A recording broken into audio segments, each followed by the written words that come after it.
Bonjour tout le monde, bienvenue à ceux qui viennent d'arriver et puis une nouvelle table ronde pour ceux qui sont là depuis le départ pour ce troisième jour des Palourdes.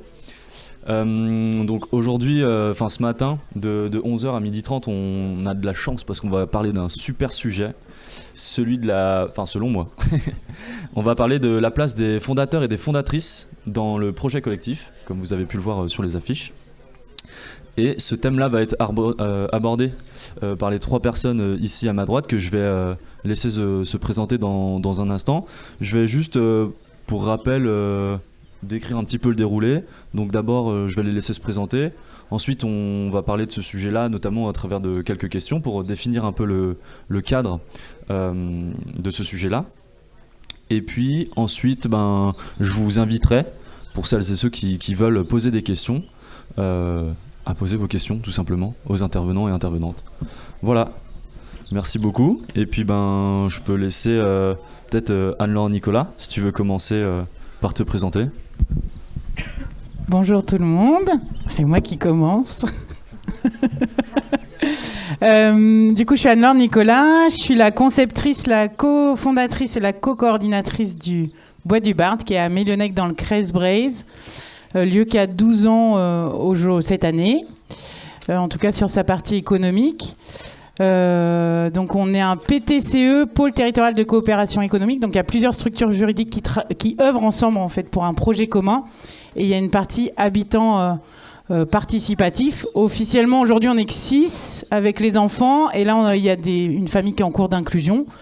On ne recherche pas activement d'autres habitants, on laisse la vie nous les apporter avec plaisir. Voilà. Si vous avez des questions sur le lieu après, n'hésitez pas à revenir vers moi. Moi, je m'appelle Xavier. J'ai cofondé du coup plusieurs structures. Une entreprise, une start-up avec le monsieur là-bas. Puis Amoléger aussi, avec le même bonhomme. Et puis aussi l'Éprouvette, qui est une société coopérative d'intérêt collectif qui rassemble un peu autour d'un projet de tiers-lieu, un café, une épicerie participative, bientôt un resto. Et puis un hameau léger aussi, le hameau léger du Placy. Voilà. Et c'est à côté de Dinan. Bonjour tout le monde, moi je m'appelle Ludovic, je suis l'un des cofondateurs de l'éco-village Demain en Main, qui est entre Auray et Lorient. Donc là c'est ma casquette projet, je suis aussi somato-psychopédagogue, donc c'est un nom qui paraît bien barbare pour quelque chose qui est assez doux. Pourquoi j'en parle? C'est parce que sur le sujet dont on va discuter aujourd'hui, je ferai peut-être des références au corps, soma, le corps en grec. Et ça permettra de situer un petit peu pourquoi je situe les choses de cette manière-là. Voilà pour un peu ce qui je suis. Super. Merci beaucoup d'être présent. On veut peut-être commencer. Je vais vous inviter à présenter l'histoire de la fondatrice ou du fondateur que vous êtes, par où ça a commencé et qu'est-ce qui fait que vous êtes là aujourd'hui. Donc vous avez présenté les projets que vous avez confondé, etc. Mais du coup, comment ça a débuté? Voilà. Oh, qu'est-ce que vous êtes galant. Du coup, le lieu, donc moi, il a 12 ans au niveau sur la partie économique, comme j'ai expliqué tout à l'heure. J'ai toujours voulu créer un lieu.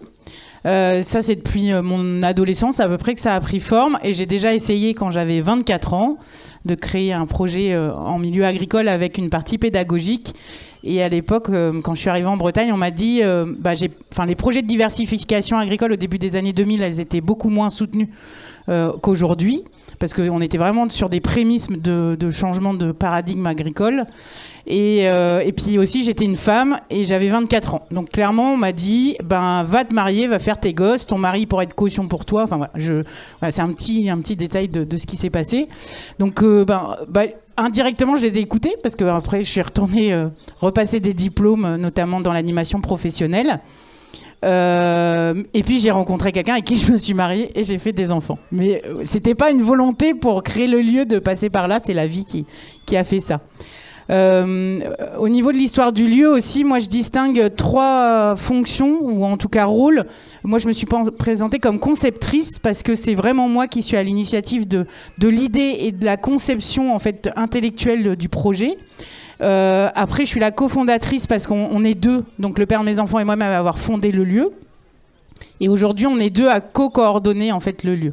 Donc voilà, c'est vraiment 3 postes différents. Puis il y en a un autre qui, aujourd'hui, on en parle plus, mais c'est la posture de personne source, dont dans les réseaux, on en parle plus depuis 1 an et demi, parce qu'il y a une super vidéo d'interview de Daphné Vialan qui a interviewé Christian Junot, en fait, par rapport à ça. Et il y a un super bouquin, alors je ne sais plus comment ça s'appelle, mais qui résume vraiment... Attends. Le petit livre rouge de la personne source ou un truc comme ça. Sûrement, je ne me rappelle pas, mais merci.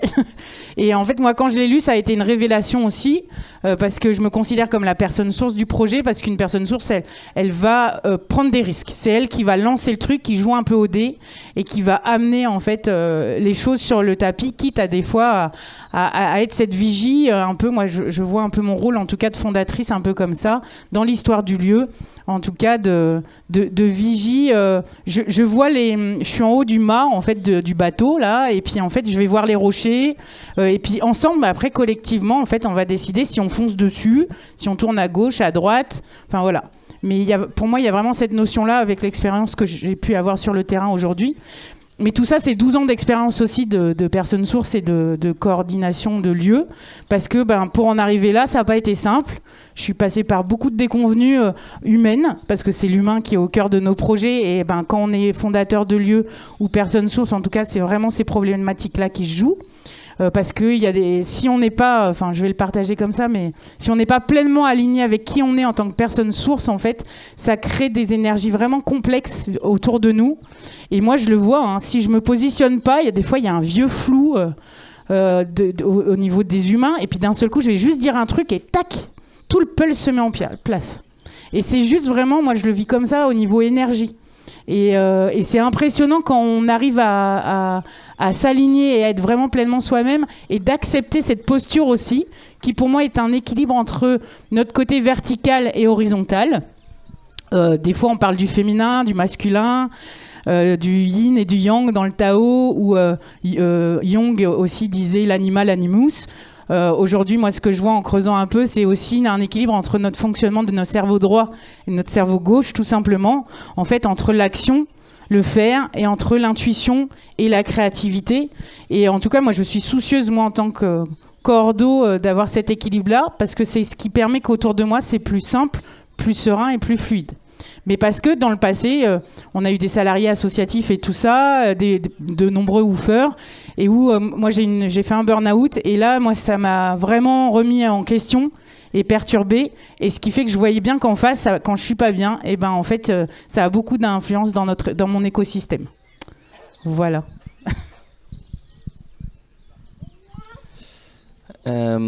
Sur la question de peut-être mon histoire de fondateur, comme tu disais. Ce que je remarque qui unit les différents projets, c'est que à chaque fois, j'ai jamais été fondateur seul. En tout cas, ça a toujours été dans une posture de cofondateur avec d'autres personnes, et en même temps avec une place assez importante dans la définition de la vision de départ que moi j'ai pu prendre. Le tout premier projet, c'était un projet où j'avais 21 ans, 60 000 € d'emprunt étudiant sur le dos, et il fallait... J'avais envie de les rembourser pour pas être obligé de faire des boulots très bien payés avec très peu de sens.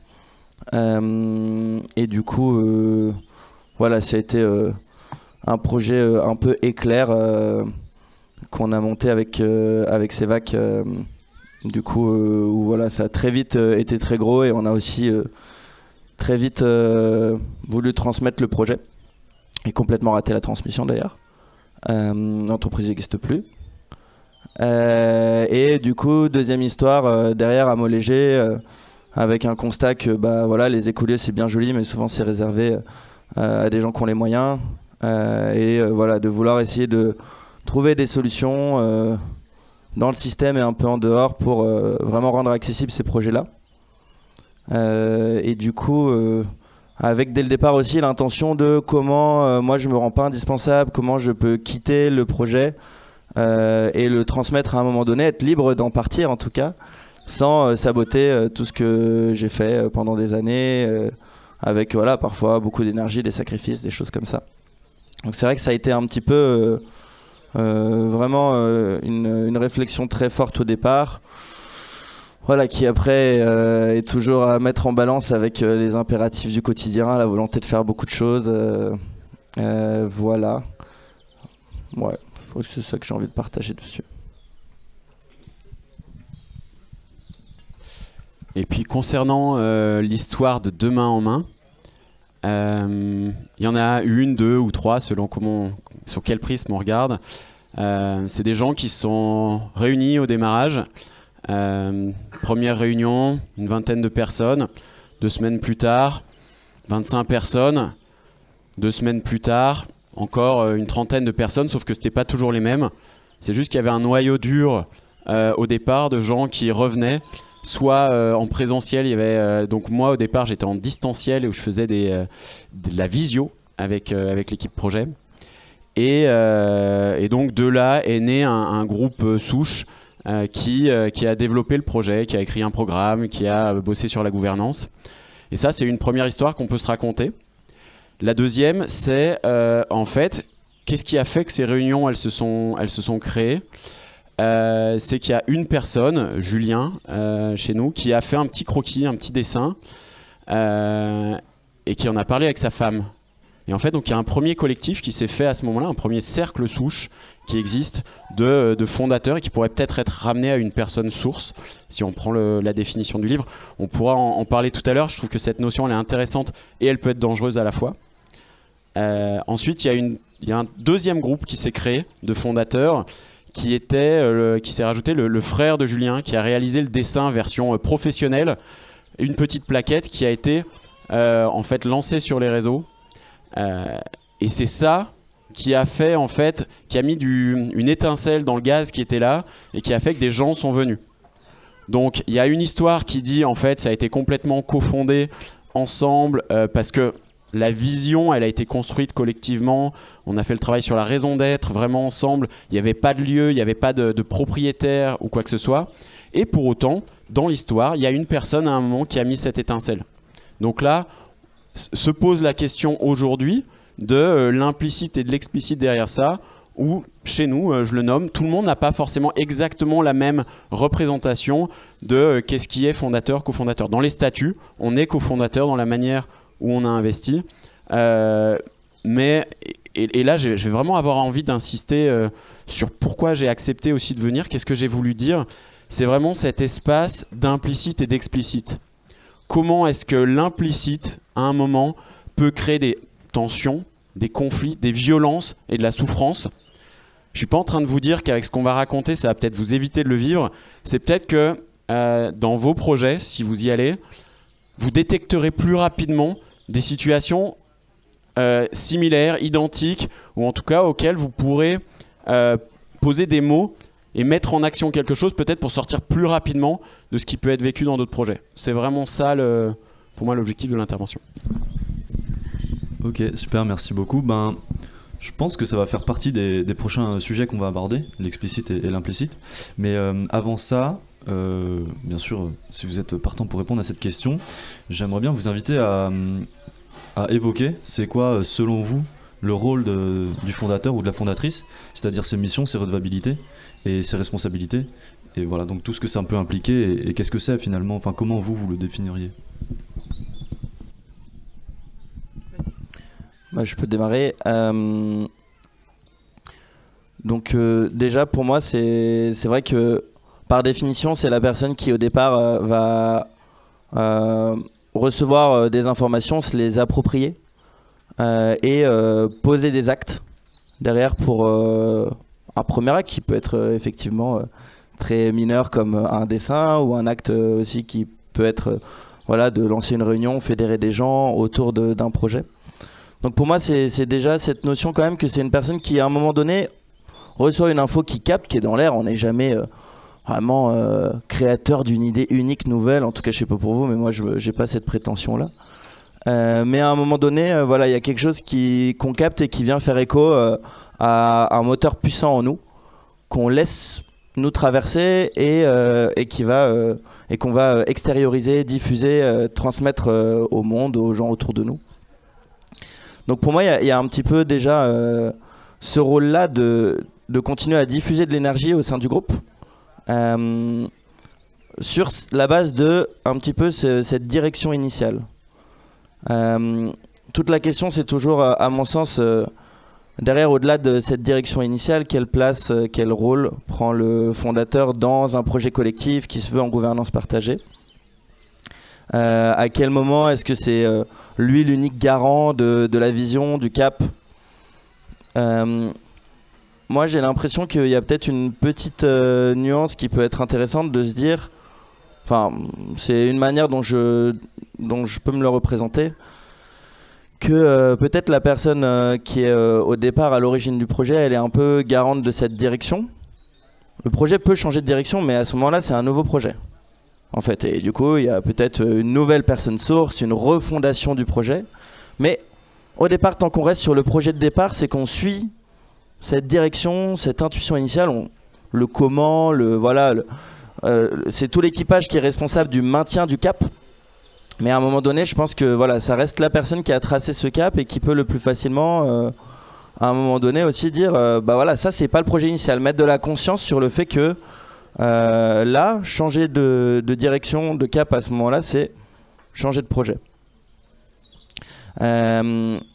Et enfin, pour moi, c'est aussi la personne qui a la légitimité, qui a une forme d'autorité, mais au sens autorité augmentée. Vraiment étymologiquement, c'est ça qui va permettre à des personnes de s'approprier le projet, qui va leur donner l'autorité pour s'approprier une partie du projet. Pour du coup devenir, si on reprend les trucs de source, hein, c'est ce côté partager la source, devenir source d'une partie du projet.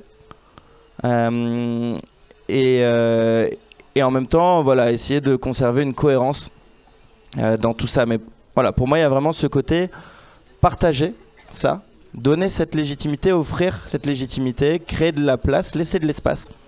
Et ça, à mon sens, c'est aussi quelque chose de vraiment clé. Voilà, c'était quelques idées là comme ça qui me viennent en vrac. Du coup, moi, je vais pas répéter tout ce que Xavier a dit parce que je suis profondément d'accord avec toi. Moi, je vais rajouter que nous, on utilise les principes de la permaculture humaine et sociale justement pour que chaque personne puisse être source de sa propre responsabilité. Et c'est important en fait, parce que tout le monde peut être source de quelque chose dans un projet qui est déjà mené et fondé par quelqu'un. Et que c'est comme ça où chacun trouve sa place dans le pulse en fait des projets. La permaculture humaine, c'est quelque chose qui chacun est animé par quelque chose. Aujourd'hui, dans notre société occidentale, en fait, on a un peu annihilé ça parce que le mode éducatif scolaire classique, en fait, fait pas que chaque individu peut apprendre à se connaître profondément et se dire à partir d'un moment, moi, c'est ça qui me fait kiffer. Ce qui est possible aujourd'hui, par contre, c'est que maintenant qu'on est adulte, on a beaucoup de possibilités pour changer de profession et d'orientation professionnelle, en fait. J'ai un peu digressé par rapport à ta demande, mais parce que je voulais rebondir sur ce que Xavier disait. Et que chaque personne est là pour faire quelque chose. Et que pour moi, la personne source, elle a vraiment cette vision, comme disait Xavier, de cap. Et le fondateur, voilà, ce cap qui s'est donné au départ. Et qui peut être renégocié aussi, hein, parce que nous, on est en sociocratie, donc il y a une gouvernance partagée. Dans nos process, en fait, quand on inclut des gens, pendant un an, ils ne peuvent pas remoduler le truc, parce que ça veut dire que ça ne leur correspondait pas au départ, parce qu'au départ, on n'avait pas mis ce truc-là, et qu'au bout de 15 jours, il y avait des gens qui voulaient déjà changer des trucs, et on leur disait, en fait, ce n'était pas possible, en fait, parce que nous, on se sentait un peu poussés aux fesses. Et maintenant, on a mis ça dans la charte. En fait, les gens, ils sont force de proposition qu'au bout d'un an, une fois qu'ils ont passé 4 saisons sur le lieu, ils ont vu toutes les énergies du lieu pendant cette temporalité-là. Et là, ils vont pouvoir bouger les lignes un peu. Mais c'est décidé collectivement. Par contre, moi, ce que je vois aussi en tant que personne source et fondatrice de lieu, c'est moi, dans mes compétences innées, voilà, je suis une conceptrice et j'ai vraiment cette capacité Comme Xavier, j'aime bien, ça vient un peu de nulle part. Je pense que voilà, j'ai des sens assez développés. Des fois, je vois des trucs que les gens voient pas, de projets à monter, ou juste dans le comment on aménage les lieux. Et moi, j'utilise ces capacités-là, en fait, pour actionner des choses sur le lieu en tant que coordinatrice, fondatrice et personne source, quoi. Mais comme je disais tout à l'heure dans la présentation, voilà, je suis pas un despote ou une dictatrice comme certains pourraient le penser. Il y a vraiment une proposition collective qui est faite. Moi, je leur dis des fois, ben là, on est sur une pente savonneuse. Moi, je pense vraiment que très intuitivement, en fait, je pense qu'on prend un risque en faisant ça. Mais après, si ils veulent y aller, et que moi, j'ai pas d'objection parce que le risque, pour moi, ne va pas perturber des humains ou la structure en elle-même, eh ben, on y va, en fait. Et puis comme ça, on en apprend aussi des choses. Voilà. Mais de préserver l'humain, quand même, est important. Et là, ce qui me venait aussi, et ce que Xavier a évoqué, c'est la transmission. Moi, ça fait depuis 2015-2016 où je me dis comment je fais si moi je m'en vais. Je ne veux pas, des fois quand je suis pas bien, j'ai l'impression d'être dans une prison dorée parce que tout le monde aimerait avoir ma vie, mais n'empêche que je suis enfermée dedans. Voilà, parce que si demain je m'en vais, le lieu, ben aujourd'hui, je suis pas sûre qu'il tienne très longtemps, quoi. Et ça, j'ai vraiment envie de déconstruire ça. J'en ai marre de me sentir indispensable au lieu.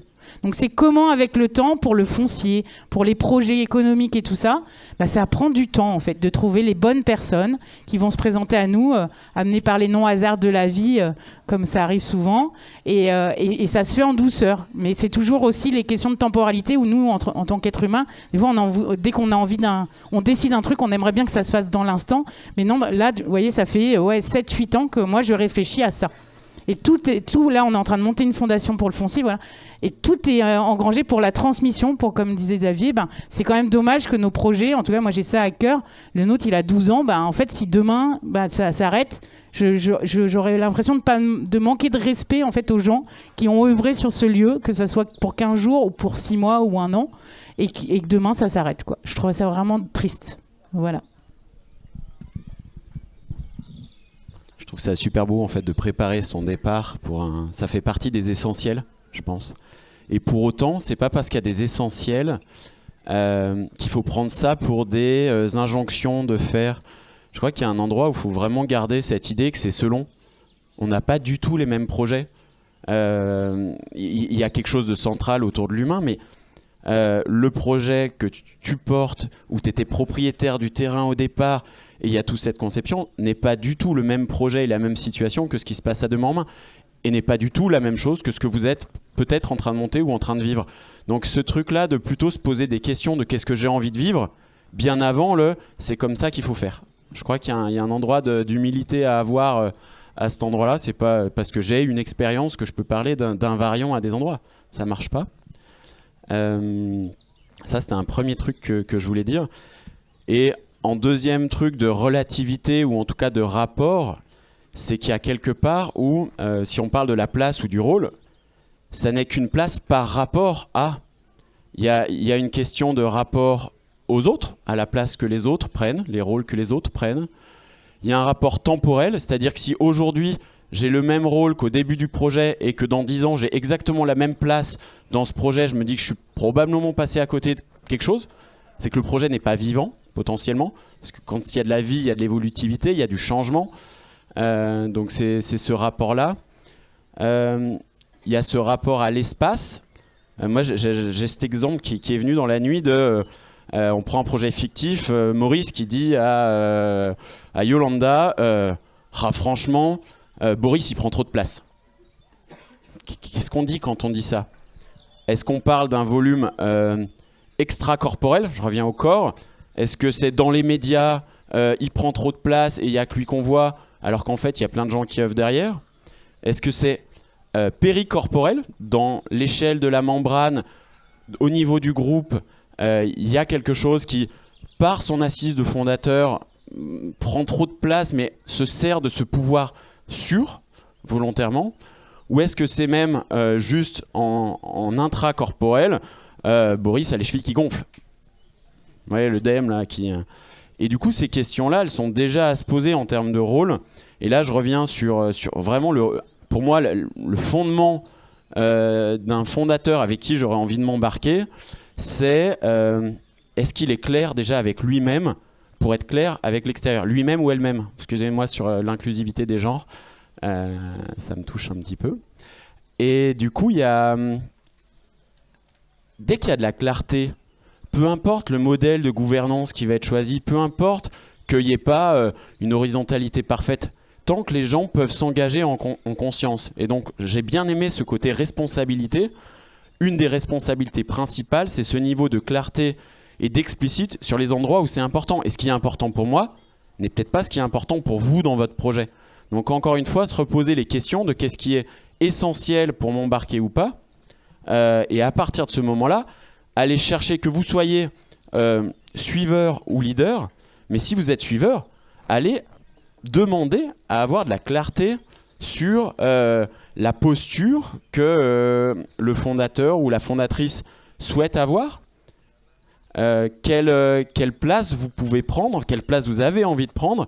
Et de là, par contre, vous avez la responsabilité en tant que suiveur de vous poser la question de qu'est-ce que vous voulez.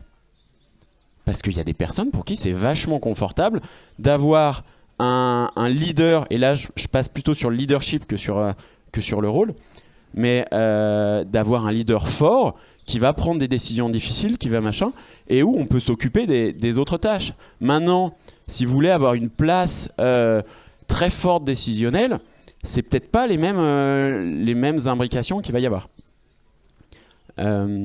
Et très rapidement, je parle de leadership avec Starhawk. Si vous avez jamais lu ce bouquin, je vous le recommande vivement. Comment s'organiser, manuel pour l'action collective.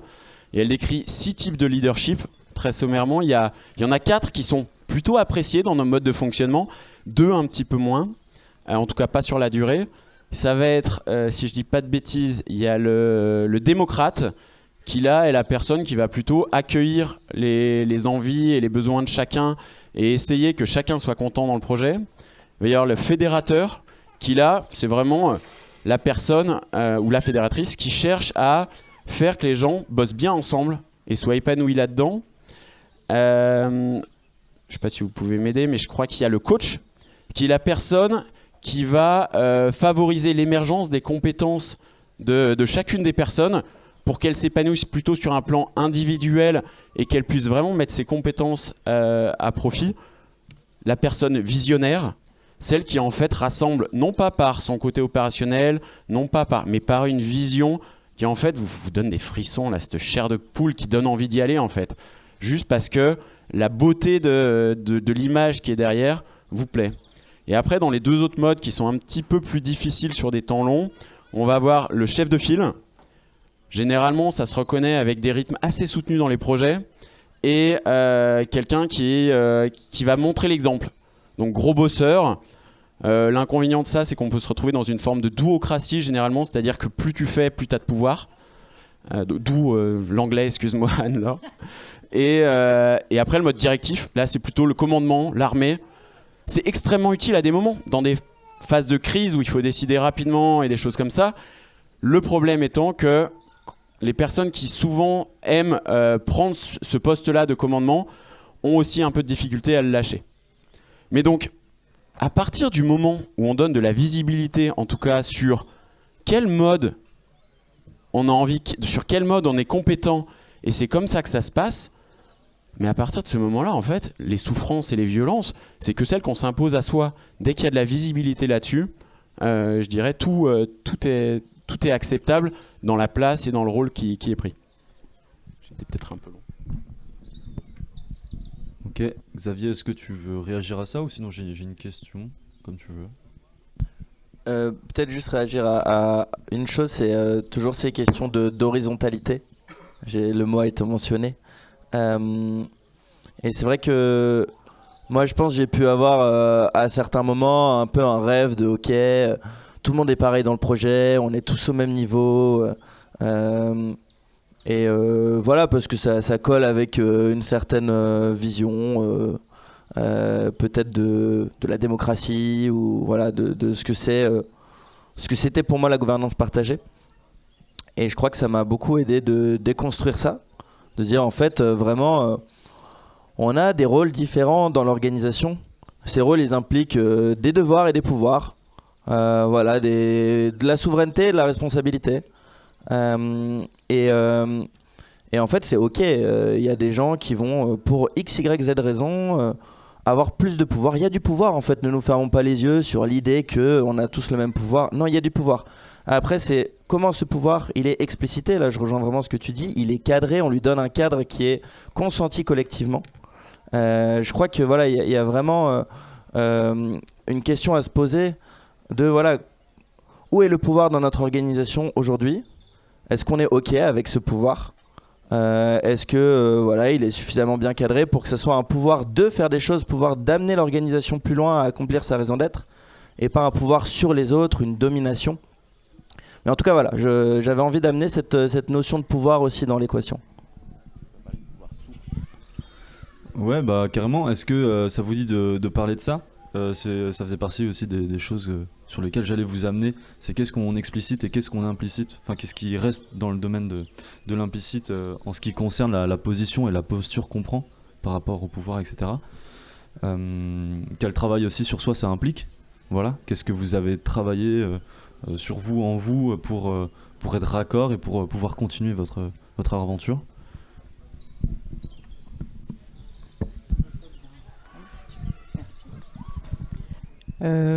Comme tout individu dans un collectif, c'est important, au-delà de parler du développement personnel, de savoir se remettre en question, en tout cas dans ce qui se passe, dans les choses dans les enjeux qu'il y a.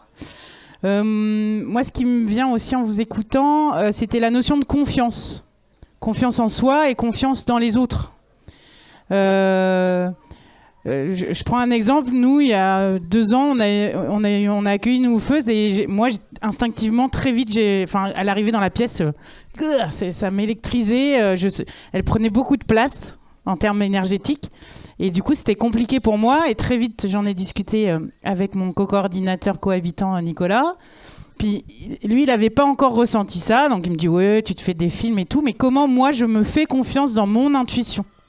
Ça, moi, vraiment, à ce moment-là, je l'ai vécu. On en a parlé collectivement et tout. Et il s'est passé plein de trucs avec cette personne-là. Elle est restée 3 semaines, 1 mois. Mais à la fin, en fait, collectivement, tout le monde a reconnu que, ouais, j'avais ressenti ces choses-là tout de suite, en fait. Donc, c'est comment aussi, collectivement, quand moi, moi, je différencie entre le moment où je pose que j'ai une intuition, et vraiment, c'est viscéral, quoi. Ça vient de mes tripes, quoi. Ou des fois, je dis, non, je pense que c'est une interprétation, mais j'y suis vigilante, quoi. Et pour moi, c'est des notions complètement différentes. Mais c'est comment les gens avec qui je vis, avec qui j'œuvre, en fait, puissent avoir confiance assez dans ça, en fait. Parce que l'intuition, par exemple, c'est quelque chose dans notre société occidentale qui est pas tabou. Mais en fait, les gens, ils pensent qu'on a un peu des hurluberlus, hein. Quand moi j'ai un truc qui me descend, je reprends Xavier, j'aime bien, mais qui vient de je sais pas d'où, en fait, je peux pas l'expliquer, en fait. Mais intuitivement, c'est là, quoi. Donc la notion de confiance, elle est hyper importante aussi dans ces enjeux-là, dans la notion de pouvoir et tout, parce que c'est comment, en fait, les gens avec qui je vis, comme je disais, quand je suis en haut de la vigie, là, ils me disent, ils voient pas les rochers encore. Ils peuvent pas encore les voir. Donc comment ils sont en capacité de se dire, ok, elle a dit ça, on va y être attentif, quoi. Mais de pas tomber dans dès qu'elle parle, c'est amen, quoi. Et moi, en fait, de ma responsabilité, en fait, j'ai cette responsabilité-là d'être vigilante par rapport à ça. Et d'être dans un équilibre entre une certaine verticalité et une certaine horizontalité.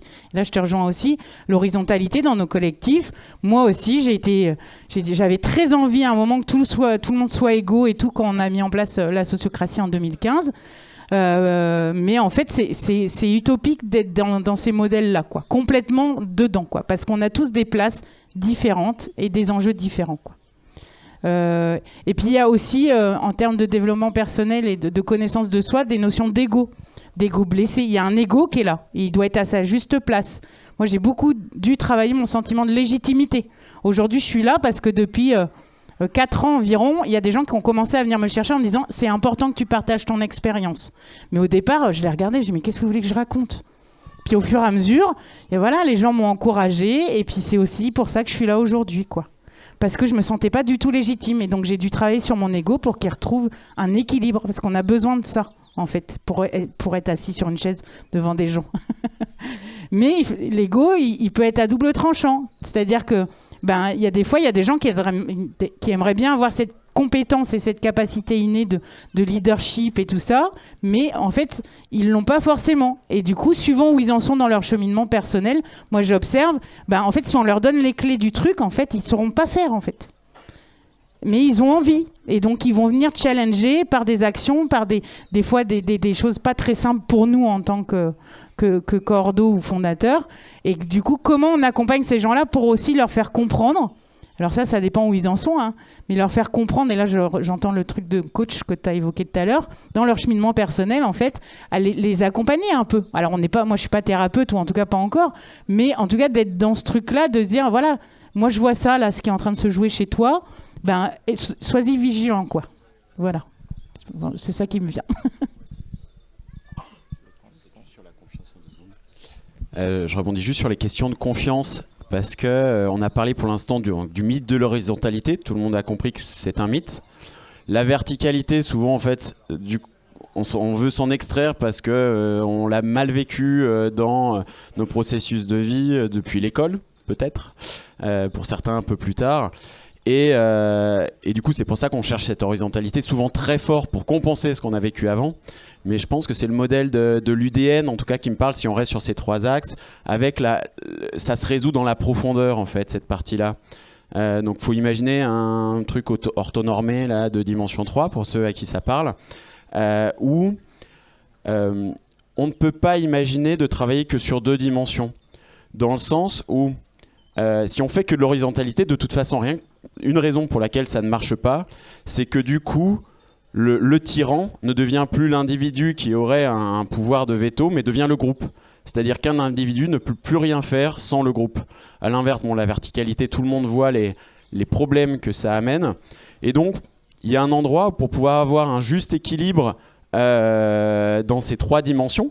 Et plus le volume sera grand, et plus il y aura du volume de liberté à l'intérieur du projet, ça va être cette question de profondeur. À un endroit, comment est-ce que le fait de me laisser voir qui je suis avec mes défauts, avec mes fragilités, et donc créer quelque part de la confiance petit à petit. Ça ne veut pas dire se livrer ce qui s'est passé dans votre enfance, machin, un truc. C'est pas forcément rentrer là-dedans, mais en tout cas pouvoir exprimer une partie de ses doutes. On en a parlé un petit peu, même en tant que fondateur et vigie, etc. Le faire à bon escient, au bon moment, avec les bonnes personnes, et vraiment se livrer aussi dans une forme de congruence, de cohérence, mais vraiment qui s'emboîte entre ce qu'on fait, là où on hésite, vers quoi on aimerait aller, donne de la place à la confiance. C'est cette authenticité en fait relationnelle qui à un moment va permettre aussi de dépasser des trucs parce que on sent qu'on n'est pas en train de se faire enfler.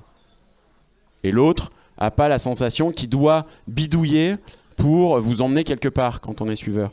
Donc il y a vraiment cet aspect de la profondeur qui va donner une autre dimension, un autre volume au projet et qui vraiment dans les moments difficiles va être une vraie ressource. C'est un peu comme le jaune d'œuf au départ qui permet de nourrir l'oisillon. Ça permet de passer des passes un petit peu difficiles. Peut-être sur aussi la question un peu du rôle.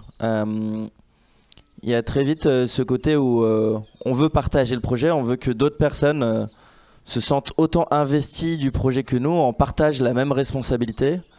Et en tout cas, moi, mon expérience, c'est que cette volonté-là, elle s'est souvent heurtée à, en fait, dans la réalité, qui se sent vraiment investi du projet, qui est là vraiment quand ça va pas, qui en porte le poids, de qui ça occupe toute la charge mentale, et de me retrouver parfois, ou de nous retrouver parfois avec Sévac un peu isolés du reste du collectif là-dessus, en sentant une forme de décalage, avec l'impression, nous, d'être très affectés par ce qui peut se passer dans la structure, là où d'autres personnes sont moins affectées, et d'avoir ce sentiment de décalage.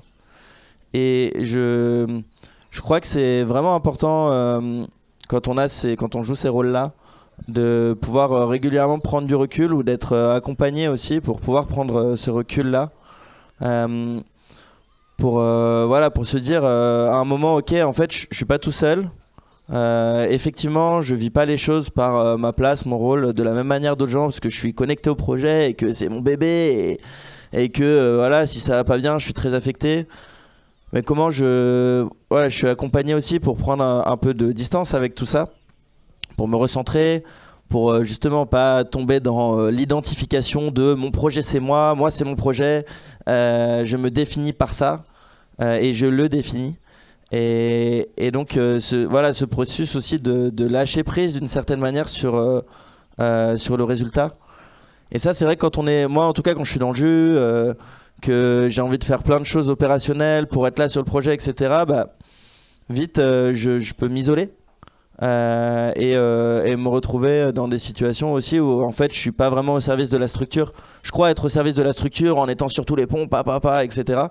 Mais finalement peut-être je néglige à ces moments-là de prendre le recul nécessaire pour moi-même être bien, être à ma place, tenir l'espace finalement. Voilà, je crois que ça fait partie des choses importantes pour moi. Je voulais juste rajouter un petit truc par rapport à ce que tu viens de dire. Moi, ça fait 2 ans que je suis supervisée par une psychologue. Voilà. Et tous les mois, à peu près une fois par mois, une fois tous les 2 mois, en fait, je la vois, c'est une amie, hein, donc ça fausse un peu le rapport, mais elle est spécialiste en psychologie dans le travail, donc en équipe. Et d'avoir cet espace de parole, je la remercie vraiment de me l'offrir parce qu'elle a cette capacité d'écoute qui est liée à son métier, mais aussi de me permettre de prendre ce recul dont tu parles et qui est vraiment important en fait, de détacher un peu du projet et de, comme tu disais, ça me définit pas moi entièrement en fait. Et que des fois il y a des problèmes humains ou autres qui naissent dans le projet et en fait on n'est pas les sauveurs quoi. De déconstruire ce truc-là aussi, parce que chacun peut être force de proposition quand même quand il y a des problématiques, quoi. Donc je pense que c'est important d'avoir ça en tête. Et moi, j'ai fait 2 ans aussi et demi de thérapie Gestalt. Et tout à l'heure, je disais, je ne suis pas encore thérapeute, mais parce que je commence à me former aussi. Et de pouvoir utiliser cette thérapie-là pour les collectifs, je trouve ça important. Parce que...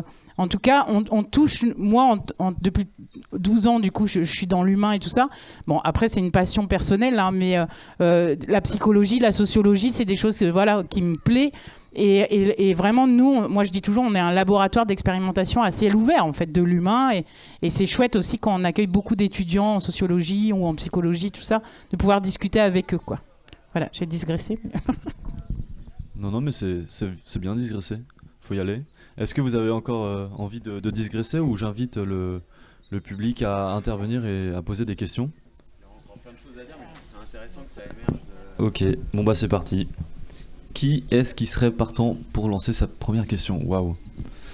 Est-ce que je peux t'inviter à venir ici ? C'est pour avoir le son pour les enregistrements plus tard. Merci. Merci beaucoup. Je pensais à la notion de partenaire en responsabilité. Donc vous avez pensé à prendre des supervisions, ou bien vous pensez au temps de recul, ou bien vous avez un cofondateur qui est vraiment sur un pied d'égalité dans l'organisation. Mais est-ce que vous avez quelqu'un qui ne soit pas forcément externe, c'est-à-dire qui ne vous voit pas agir, qui ne vous entend pas communiquer donc du coup ça exclut l'ami, donc qui soit au cœur du projet, mais pas forcément sur le même niveau que vous, mais à qui vous donnez les clés, la possibilité d'une parole, d'une correction fraternelle, de voir comment quelquefois, peut-être par rapport aux outils sur lesquels vous êtes mis d'accord en commun pour prendre soin du collectif, pour autant il y a pu y avoir des écarts, mais quelqu'un qui est en fait chargé qui a une responsabilité et un rôle dans une relation intime, c'est-à-dire que l'un pour l'autre ou l'un avec l'autre et avec une réciprocité. Est-ce que c'est fait partie des clés, des choses que vous avez pu utiliser ou envisager ? Merci. Est-ce que la question c'est en interne, c'est ça, avoir une personne au sein de l'organisation à qui on confie un peu le rôle de veiller sur nous, de nous dire, de pouvoir nous faire des retours sur... C'est témoin des choses qui se passent. Ok. Nous, on a créé un rôle qui s'appelle gardien gardien de la gouvernance en interne. Après, je sais pas s'il vit assez bien, mais c'est... En tout cas, l'intention, c'était d'expliciter aussi un certain nombre de rôles dans l'organisation qui pouvaient à un moment, en tout cas, être garant du respect du cadre, des processus. Mais effectivement, on n'est pas vraiment dans cette relation très proche. Je pense qu'avec Seva, on le vit à deux, ou en tout cas... justement, comme on est vraiment peut-être sur ce pied d'égalité, on peut facilement se faire des retours entre nous quand on est tous les deux. Après, je vois que moins on passe de temps tous les deux et justement, moins ces espaces ils existent. Et c'est vrai que je pense que c'est très important pour nous de pouvoir créer ces espaces-là. Au sein de la structure. Après, nous, c'est en externe aussi que ça se fait pour avoir du recul, mais effectivement, voilà, au-delà de nous deux, on n'a pas vraiment réussi à créer ces espaces où justement, aussi pour moi, parfois c'est que je suis plus aligné. Voilà, il y a des moments. Je suis plus vraiment aligné, je suis un petit peu désaxé et du coup je peux faire des choses ou avoir des comportements qui collent pas avec ce que j'aimerais faire, ce qui j'aimerais être. Et dans ces moments-là, si on me le renvoie tout de suite, je suis pas forcément prêt à l'entendre. Et donc c'est aussi, je pense, pour moi d'avoir un cadre où justement c'est dit dans une manière où mon ego se sent pas blessé, je me sens pas remis en question devant le groupe. Il y a un truc où justement, voilà, on a cette relation qui fait qu'on peut en parler librement, facilement. Je pense que un des éléments qui peut être important, enfin une des stratégies qui peut être utilisée, c'est d'avoir des retours en 1-1, mais globalement d'avoir une culture du retour à deux, où voilà, on crée des espaces où tous ceux qui ont... Enfin, on a tous un petit temps privilégié, 1-1, tous les deux, pour parler de voilà, un truc qui m'est resté un peu sur le cœur, que j'ai pas forcément bien vécu. Si on crée jamais ces espaces aussi, c'est jamais le bon moment. Donc je crois qu'effectivement, le retour, la culture de à un moment donné, pouvoir revenir sur une situation... éclairer la personne sur bah voilà, ça moi en tout cas je l'ai mal vécu, je considère que ça n'a pas été respectueux de nos principes, de nos valeurs, de nos cadres, ça doit exister, voilà. Bon, pour autant je pense qu'on a beaucoup de progrès à faire au niveau de Amo Léger là-dessus, mais c'est quelque chose qui à mon avis aurait vraiment sa place.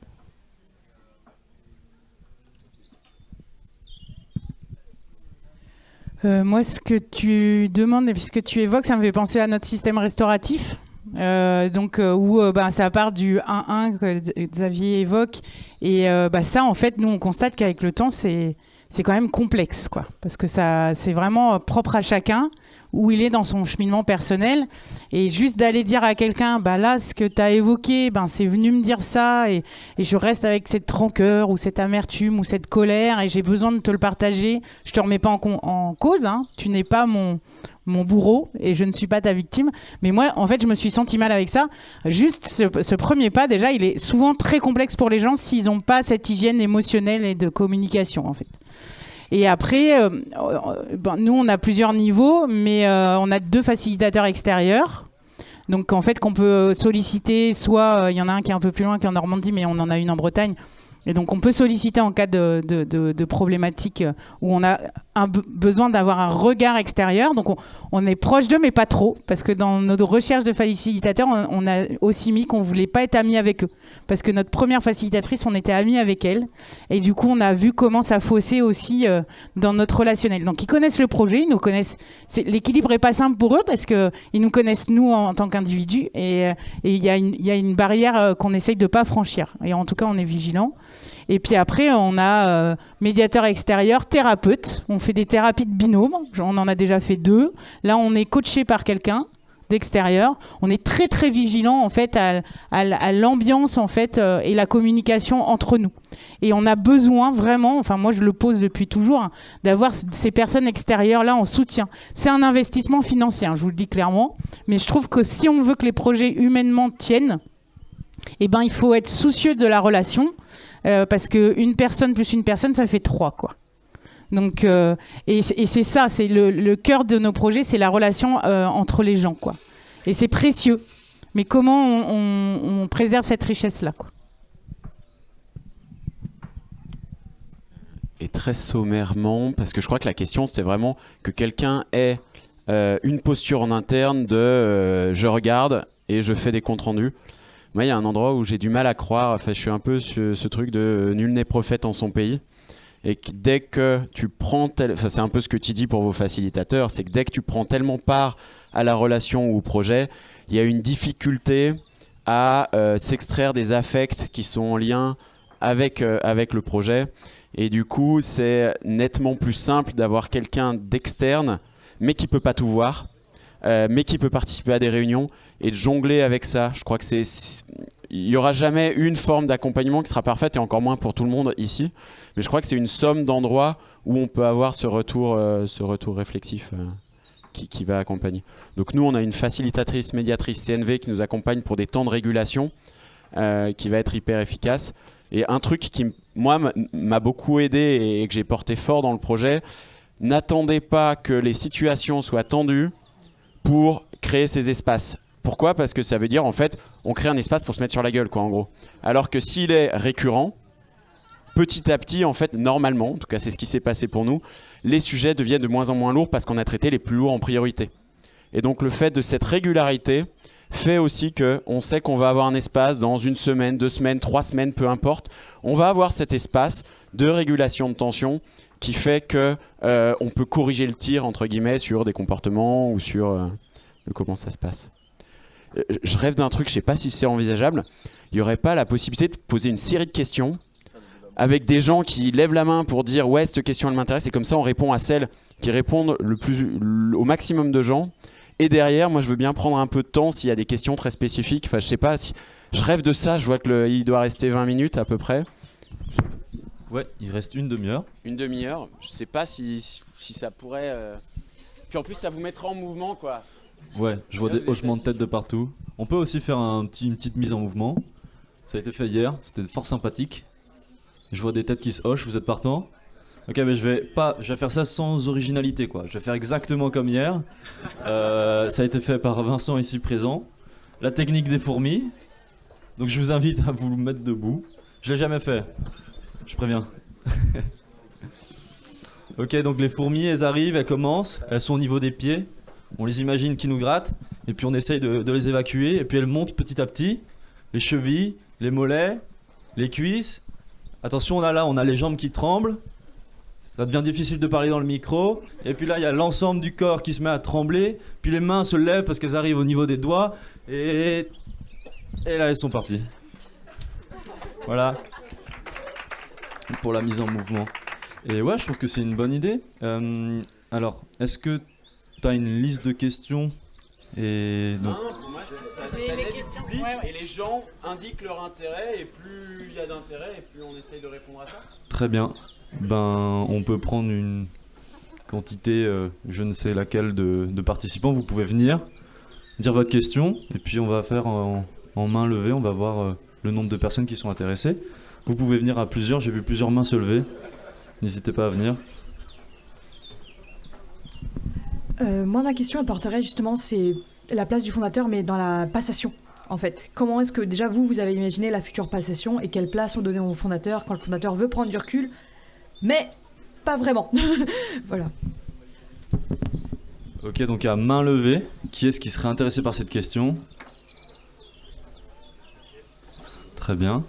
Je t'invite à poser ta question.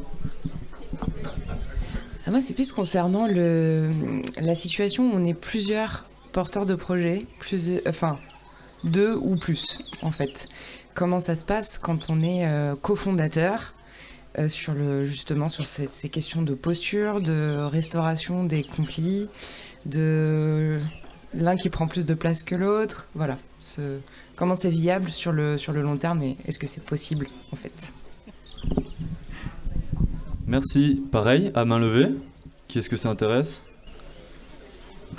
Ok, très bien. Puis on prend une troisième question et puis après je pense qu'on va traiter une des trois. Tu comptes à chaque fois le nombre de personnes exactes. Moi j'ai tout dans la tête. Ils sont forts ces services. Incroyable. Alors moi ma question c'était sur au niveau des points de vigilance que vous pouvez noter dans les moments où vous sentez que votre ego en fait prend trop le lead.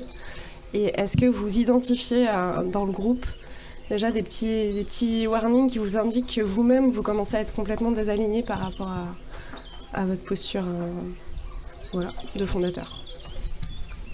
Et j'ai une autre petite question qui est comment vous trouvez des sas pour vous foutre la paix aussi et enlever vos casquettes et être tranquille quoi. Voilà. Il y a deux questions. Vous notez, vous Ah. Des sas pour évacuer un petit peu la charge mentale Des sas pour évacuer la charge mentale. Ok. et émotionnelle. Enlever notre casquette, sortir du rôle. Donc à main levée sur cette double question. Double question. Tout le monde lève la main. Il y a pas mal de gens. Une dernière? Donc Guillaume Nicole, et ma question ce serait comment trouver l'équilibre et pas trop brusquer les gens, le collectif, quand nous on a un côté un peu plus locomotive et on voit les choses, on a envie d'avancer et les autres, voilà, faut faire beaucoup plus attention alors que t'as vraiment l'intime assurance qu'il faut bouger.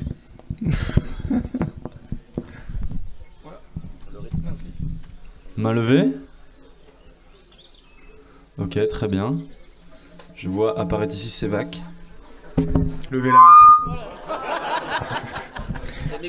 Non, ma question c'est, qu'est-ce que vous voyez comme différence entre cofonder un lieu de vie et une expérience qui n'est pas un lieu de vie, genre une entreprise, une association?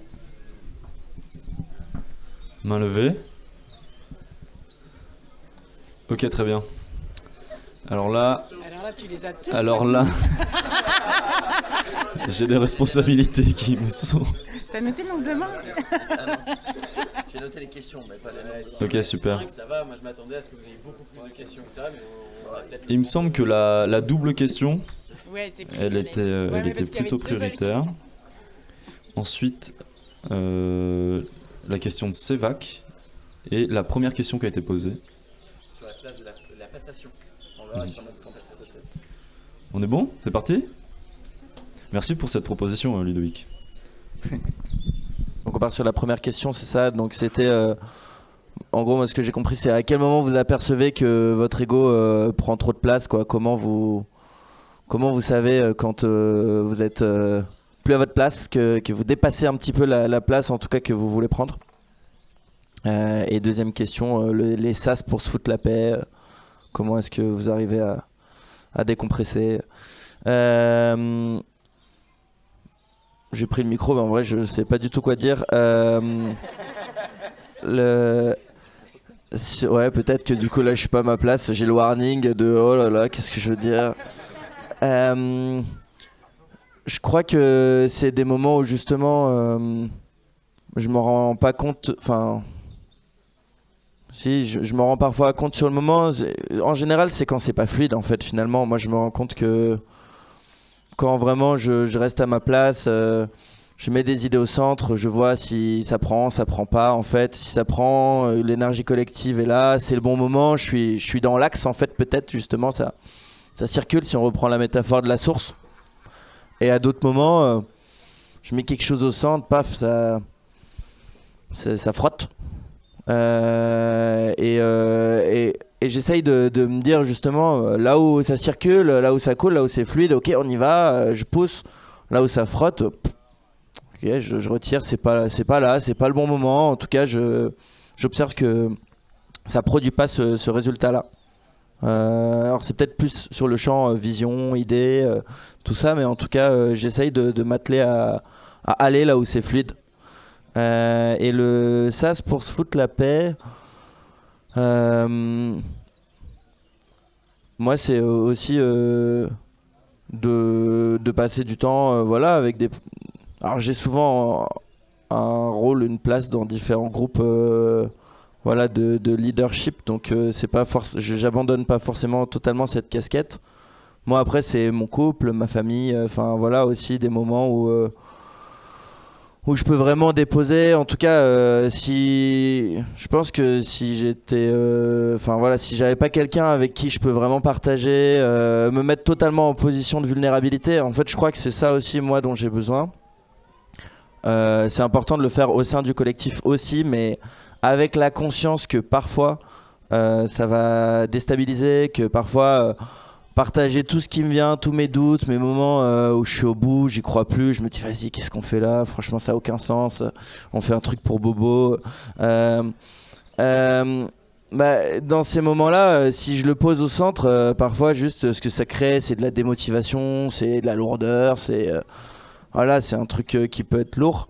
Et en même temps, j'ai besoin de le poser, j'ai besoin de le sortir. Donc c'est aussi comment j'ai des gens à qui je peux en parler sans que ça les impacte émotionnellement parce qu'ils sont pas dans le même projet.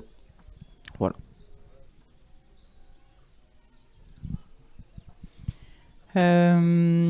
La notion d'ego. Moi, j'ai pas trop de filtres quand tu parles de partager sa vulnérabilité. Moi, alors aujourd'hui, j'accepte que ça soit pas un défaut, enfin vu comme un défaut, mais moi, j'ai tendance justement à montrer beaucoup ma vulnérabilité et tout ce qui me traverse. Voilà, quand je suis en colère, de toute façon, ça pulse direct, tout le monde le sent. Il y a un tsunami. Voilà, ça a été. Enfin, et puis j'apprends en fait aussi quand je suis en colère à sortir, en fait, à dire là, je peux pas, et d'aller marcher 5 minutes pour lâcher le truc, mais comme je peux aussi me mettre à pleurer d'un seul coup parce que voilà, c'est ça qui vient. Et du coup, j'ai dû apprendre par contre à déconstruire chez moi comment expliquer ça. Moi, je suis beaucoup dans le commun, dans le collectif, et en fait, j'ai dû beaucoup travailler sur mon unicité, mon individualité. Contrairement à beaucoup de gens aujourd'hui, la société a façonné, en tout cas, encourage l'individualité. Donc moi, je fais le chemin inverse des gens. Que je croise en tout cas sur mon lieu. Je dis pas que tout le monde fonctionne comme ça, mais ces dernières années, moi je suis aussi maman donc célibataire de 3 enfants, donc de 3 ados maintenant, qui sont neuroatypiques, donc ça me demande beaucoup d'énergie, dont une qui est Asperger, donc qui est en situation de handicap, et je suis aussi l'aidante d'une personne en situation de handicap à côté. Donc pour moi, pour décrocher du lieu et de tout ce complexe familial, ça a été très dur. De passer en habitat participatif il y a 4 ans maintenant, ça m'a beaucoup soulagée. Parce que en fait, le collectif, je sais qu'il est là aussi quand je peux pas, quand je me donne du temps à moi uniquement. Moi, les façons de me prendre soin de moi, là, j'ai été faire une semaine de jeûne pour la première fois de ma vie. Et quel beau cadeau je me suis offert. Mais voilà, j'ai dû vraiment m'imposer ces moments-là pour prendre soin de moi, parce que, comme disait Xavier tout à l'heure aussi, c'est que moi j'ai eu du mal aussi à me désidentifier du projet. Ça a été assez dur. Et du coup, de reprendre une vie pour moi, c'est-à-dire sortir du lieu pour voir mes amis qui n'ont rien à faire avec le lieu, aller faire de la musique, du chant. Mais du coup, j'ai vraiment mis du temps. Je crois que ça fait 2 ans vraiment que j'y arrive mieux de pas être, parce que je suis quelqu'un de très fonctionnel. Et en fait, même quand j'allais faire un truc pour mon plaisir, j'avais envie que ça serve au lieu en même temps. Voilà. Et donc, ça fait 2 ans que je chemine sur ce truc-là, qui n'est pas simple. Mais voilà, tout prend du temps. De toute façon, je l'ai déjà dit tout à l'heure. Mais c'est aussi de s'en apercevoir. Le premier truc, c'est de le voir, quoi. Et comme tu disais tout à l'heure, l'ego, quand il s'actionne en fait dans le collectif, c'est au moins de le voir et puis des fois juste de le poser. Ah là, je trouve que je suis un peu dans mon ego, quoi. Peut-être j'ai réagi trop vite et tout ça. Moi, je trouve que la communication en collectif, elle est ultra importante. Peut-être trop par rapport à moi ce que je pose, hein, mais moi des fois il n'y a pas de faux problème en fait. Il faut vraiment discuter de beaucoup de choses pour justement déboulonner certaines interprétations ou projections, quoi.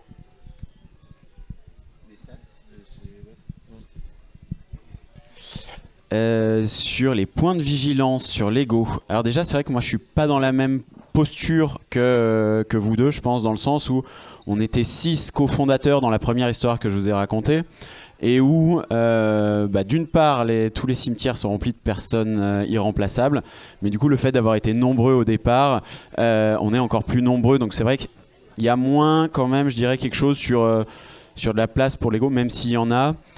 Ce que tu as évoqué, je trouve que ça marche 80% du temps.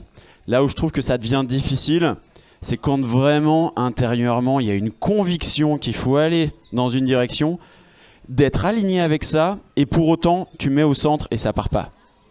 Là, c'est les moments où ça vaut le coup, en tout cas moi c'est ce que je fais, de me faire accompagner pour aller chercher ce qui est en train de se jouer. Et tant que je suis pas confortable avec le fait de pousser vraiment fort avec cette posture de cofondateur, avec de se servir entre guillemets au service du projet, d'avoir vraiment la conviction qu'il y a quelque chose de l'ordre de la justesse. Et quand c'est juste, je reviens au corps, moi il y a un truc qui se dépose comme ça, je sais pas si ça vous parle, dans l'assise, dans le bassin, dans les pieds. Et à partir du moment où c'est là et qu'il n'y a plus je vais pas dire le moindre truc, mais il y a quelque chose qui devient intimement, corporellement vécu. Là, je sais que je peux rentrer et que c'est plus l'ego qui est en train d'agir. Voilà, donc dans les points de vigilance, je sais plus qui posait la question, mais il y a ce truc-là qui vient dans ces moments très très particuliers, spécifiques, et qui sont charnières dans ce moment-là. Il y a vraiment un endroit où ça vient aider. Et dans les trucs pour sortir du rôle, vous allez rire, prendre des vacances. Ça paraît bête et méchant, mais s'extraire pendant un temps de moyens de communication avec son équipe, avec le projet, avec des gens qui n'ont rien à voir, c'est bête comme chou, mais ça change la vie. Et après, moi, un des outils qui m'accompagne beaucoup, c'est la méditation. Les phases où je ne médite plus, je vois que y a un truc en termes d'identification aussi au projet qui se remet en place. Il y a quelque chose qui est beaucoup plus, qui vient travailler sur les affects et tout ça. Donc avoir des temps de respiration, de lenteur, de détente. Sculpter du bois, il y en a qui l'ont vu hier. Ouais, il y a vraiment un endroit de ressourcement intérieur à trouver pour passer les caps difficiles.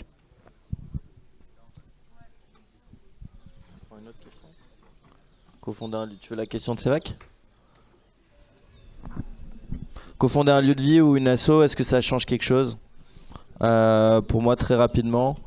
Je crois que ce qui est peut-être un peu particulier dans la question d'un lieu de vie, c'est que chaque membre du projet y met une charge émotionnelle très forte.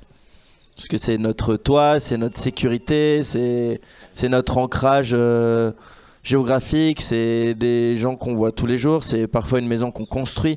En tout cas, il y a c'est un projet qui demande beaucoup de temps, beaucoup d'énergie.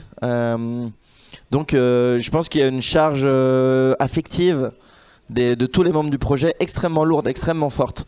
Du coup, une tension sur un lieu de vie, c'est pas un truc où, ok, c'est une tension avec des gens du boulot, je rentre chez moi, ça peut ne plus exister. C'est une tension où je suis chez moi, elle est là, elle est présente, c'est à côté de moi. Si je la résous pas, je suis pas bien dans mon lieu de vie. Enfin voilà, donc je pense qu'il y a quand même quelque chose peut-être d'un peu particulier au lieu de vie, c'est que toutes ces tensions-là vont pouvoir être vécues extrêmement intensément par tous les membres du projet. Et du coup, la violence aussi, je pense qui peut survenir, elle peut être proportionnelle à ça. Voilà. Pour moi, du coup, nous, le lieu a d'abord commencé par une coopération économique pour après glisser vers un habitat participatif. En tout cas, en coopération économique, on travaille pas, déjà on œuvre, et donc je pense qu'on vit les mêmes choses et les mêmes engagements qu'un habitat participatif. Parce que comme on œuvre, on n'a pas le même rapport à nos responsabilités et nos engagements que quand on a un travail comme on prend dans le premier sens du terme. Parce qu'on n'est pas tous salariés, déjà. Aujourd'hui, actuellement, il n'y a qu'un des habitants qui est salarié à mi-temps sur le lieu. Moi, je suis entrepreneuse, mais en fait, je suis agricultrice, c'est ma fonction à titre principal, mais je n'ai aucun revenu de ce que je fais. Donc, on a déconstruit ces schémas-là, chez nous, depuis longtemps. Et du coup, je pense que émotionnellement, on a enfin, je ne vais pas répéter ce que Xavier a dit, mais il y a les mêmes enjeux. Parce qu'il y a cette notion d'engagement émotionnel, parce qu'on fait des choses qui nous animent en fait tous les jours, et que moi, je fais 30 mètres, 40 mètres pour aller à mon bureau. Donc, en fait, c'est complexe d'avoir cette coupure. Et puis, moi, j'ai un mental qui est assez envahissant. Et en fait, je pense toujours au projet du lieu. Enfin, voilà. Je pense que c'est encore différent que de créer une start-up, peut-être toi, au départ, que tu as construit, ou une entreprise, en tout cas, qui est à l'extérieur du lieu, quoi. Donc, voilà. Moi, c'est ça que je vois, en tout cas.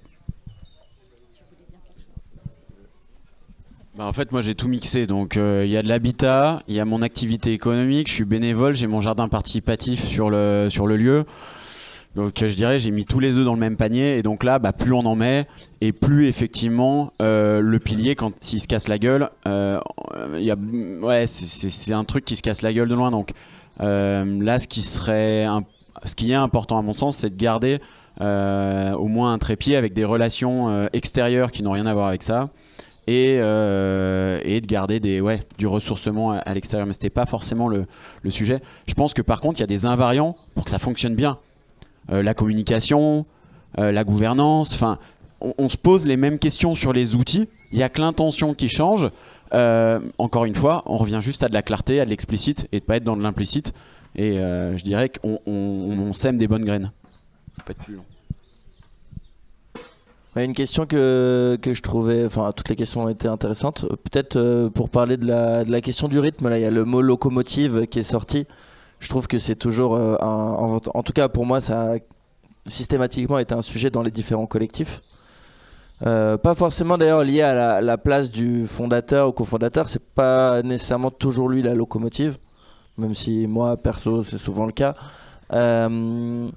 Mais effectivement, se pose un moment, il y a des tensions qui naissent en général du fait qu'il y a des gens très disponibles pour un projet, qui sont à fond, ils sont vraiment animés, ils sont à un moment de leur vie où ils sont prêts à faire beaucoup de place pour ça.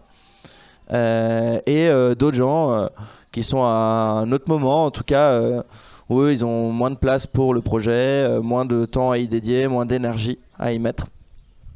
Et du coup, comment est-ce qu'on fonctionne avec ça? Comment est-ce qu'on laisse les personnes qui ont de l'énergie avancer au service du projet, la locomotive, sans laisser des wagons trop loin derrière qui sont là en mode « Ah, ça va trop vite pour nous, ralentissez, attention ».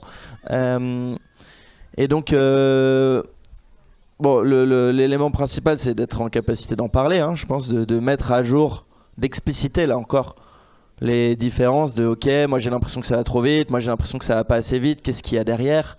Qu'est-ce qu'il y a derrière ce besoin que ça avance ? Qu'est-ce qu'il y a derrière ce besoin que ça ralentisse ? Ou est-ce que là, on peut se retrouver déjà en tant qu'humain, en fait, parce que, ouais, derrière le besoin que ça ralentisse, il y a des personnes qui ont besoin de temps pour s'approprier le projet, qui ont l'impression, besoin de trouver une place, une légitimité, la peur de pas donner assez, le jugement qui vient avec ça, de « Ah, moi je fais pas assez, c'est pas bien, j'aurai pas ma place, je mérite pas ». Et en fait, voilà, d'expliciter, de poser au centre tous ces sujets, je pense que c'est pour moi le cœur de la chose. Et après se dire, ok, en fait, à quel moment est-ce que c'est juste que ceux qui ont plus d'énergie en donnent plus et ceux qui ont moins en donnent moins? Comment est-ce qu'on pose un cadre où c'est accepté par tout le monde, où quand même les gens n'ont pas l'impression d'être dépossédés du projet parce qu'ils ont moins de temps? Et ceux qui ont plus de temps n'ont pas l'impression qu'ils doivent tout arrêter, se mettre au diapason, au rythme des plus lents. Moi, je considère que c'est pas forcément une bonne solution que tout le monde se mette au rythme des plus lents. Donc voilà, c'est comment est-ce qu'on accepte qu'on a des disponibilités différentes et qu'on peut faire ensemble dans un cadre qui reste négocié pour tout le monde. On a pris un ordre de passage à chaque fois. Je trouve hyper pertinent ce que tu poses et moi je vais juste approfondir un petit peu avec des outils nous on utilise, parce que là ce qui me vient, il y a la notion de responsabilité de chacun, parce que nous on a un rythme aussi entre les gens qu'on accueille en woofing et nous en tant qu'habitants permanents, et où les gens qui arrivent en woofing souvent ils dépotent, hein. Ah, ils veulent tout refaire, machin, et c'est hyper précieux parce qu'ils sont là 15 jours, un mois, et voilà, ils donnent tout au lieu sur un temps donné. C'est ultra, enfin c'est vraiment formidable et je les en remercie. Mais nous, on peut pas être au même rythme. Et des fois, il y a des attentes qui entre eux, enfin eux sur nous, parce qu'ils aimeraient qu'on dépote autant qu'eux. Sauf que nous, on est là une année et juste c'est pas possible. Moi, il y a un outil que j'utilise et qui reste un outil de connaissance de soi. Je dis bien que c'est un outil, c'est pas un truc à prendre au pied de la lettre, mais qui s'appelle le Human Design. Et là, dans ce que tu évoques, Xavier, moi, ça me fait penser à ça. Vous irez jeter un œil, là, je vais pas vous faire un cours là-dessus, mais il y a des gens, ils sont générateurs. Et ces gens-là, en fait, ils ont une énergie constante et tout ça, machin. Voilà, et en fait, moi je suis manifesteur et en fait, je le vois dans mon quotidien depuis que j'ai pris connaissance de cet outil il y a 2 ans. Moi, je vais pulser en fait l'énergie de départ. J'ai une forte énergie pour lancer le projet. Si on parle en termes de temps, ça va peut-être durer 2-3 jours. Et puis, ça va donner envie aux autres d'y aller et de perdurer le truc. Donc, je suis à l'initiative en termes d'énergie. Mais par contre, moi, j'ai besoin de prendre du repos derrière de manière en plus symétrique par rapport à l'énergie que j'ai mis dedans, quoi. Et je pense que, comme on en parlera dans la table ronde de cet après-midi, mais sur la diversité, mais on est tous différents aussi. On est tous différents dans notre énergie, dans ce qui nous anime et pourquoi aussi on le fait. Parce que comme tu le disais aussi, il y a des moments où on a envie de prendre plus de temps pour soi. Donc on va garder l'énergie pour soi au lieu de la mettre au projet. Mais voilà, c'est aussi d'accepter en fait ces inégalités d'énergie et d'envie. Et du coup, par rapport à ça, c'est comment, dans la gouvernance et dans la charte du lieu, c'est posé en fait. Nous, c'est OK. Comme on fonctionne avec les concepts de permaculture humaine, en fait, chacun a des responsabilités, des engagements. Et en fait, moi, je ne vais pas regarder, parce qu'on est inégaux aussi par rapport à ça. C'est-à-dire qu'une personne va mettre peut-être 6 jours à s'occuper des planches au potager, puis une autre, elle va mettre 2 jours. On n'est pas égaux en fait dans les tâches, et ce qui fait qu'en fait, quand on fonctionne par responsabilité et redevabilité, il y a un objectif à atteindre. Et moi, je vais pas aller regarder le bricoleur combien de temps il met à repeindre des cabanes en bois du lieu. En fait. Par contre, si je vois moi là, c'est ma posture en tant que co-coordinatrice. Si je vois qu'en fait ça traîne dans le temps et qu'il va pas le faire, je vais aller le voir, je vais aller vérifier auprès de lui. Est-ce que tu as un problème? Est-ce que tu as été fatigué? Est-ce que tu as besoin de quelqu'un pour t'aider? Enfin voilà. Et du coup, d'être dans l'accompagnement plutôt que dans la culpabilisation, comme on sait bien faire dans notre société, pour l'aider quoi, à faire sur ce pourquoi il s'est positionné. Voilà, c'est ça qui me venait.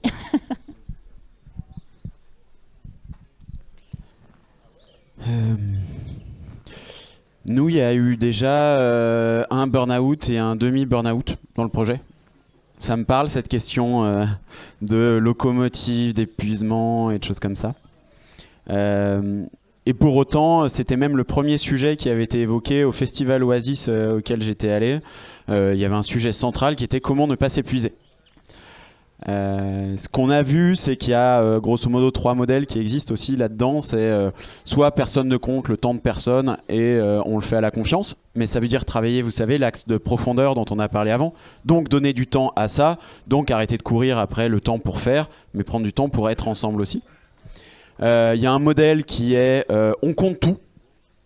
Et ça marche parce que ça donne de la visibilité à tout le monde, mais on passe un temps fabuleux à tout compter, donc au final on court un petit peu plus encore. Et il y a le modèle intermédiaire où on compte un petit peu mais pas tout, et alors là vous allez vous mettre sur la gueule. C'est à peu près sûr. Pourquoi? Parce que ouais, mais là cette heure là je sais pas si je la compte, donc on perd du temps et en plus de toute façon c'est pas précis. Donc cette partie là je la déconseille fortement.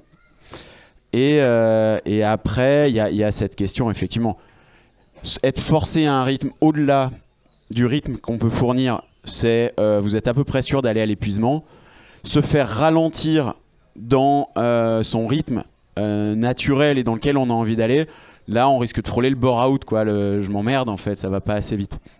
Donc on revient sur la question de clarté au départ. Moi j'ai envie d'être une locomotive, est-ce que ça vous dit de suivre et vous donner ce que vous voulez? Par contre, ça veut dire que s'il y a des choix à faire à des moments où parce que vous n'êtes pas venu en réunion ou parce que vous n'avez pas bossé tel sujet, est-ce que c'est à moi d'avoir la redevabilité de vous mettre à niveau et d'avoir carburé le double ou pas? Ou est-ce que vous me faites confiance? En fait, dès que c'est posé, bah du coup, on peut se permettre d'être une locomotive. Mais si on vend du projet coopératif, de l'horizontalité, et que derrière, en fait, on a envie de prendre des décisions plus vite parce que le collectif fout rien, il est pas là, ils sont pas prêts à prendre la décision, là, c'est tension assurée. Donc je pense que dès que c'est nommé, que les gens savent dans quoi ils s'engagent tôt dans le projet, c'est pas au bout de 4 ans qu'il faut leur dire, et ben ça peut bien se passer, à condition, par contre, et c'est décrit là-dedans aussi, c'est que plus tu prends de responsabilité, plus tu fais de choses, plus tu as de redevabilité quand même pour que les gens, s'ils ont l'envie de prendre ce temps pour avoir l'info, ils peuvent le faire.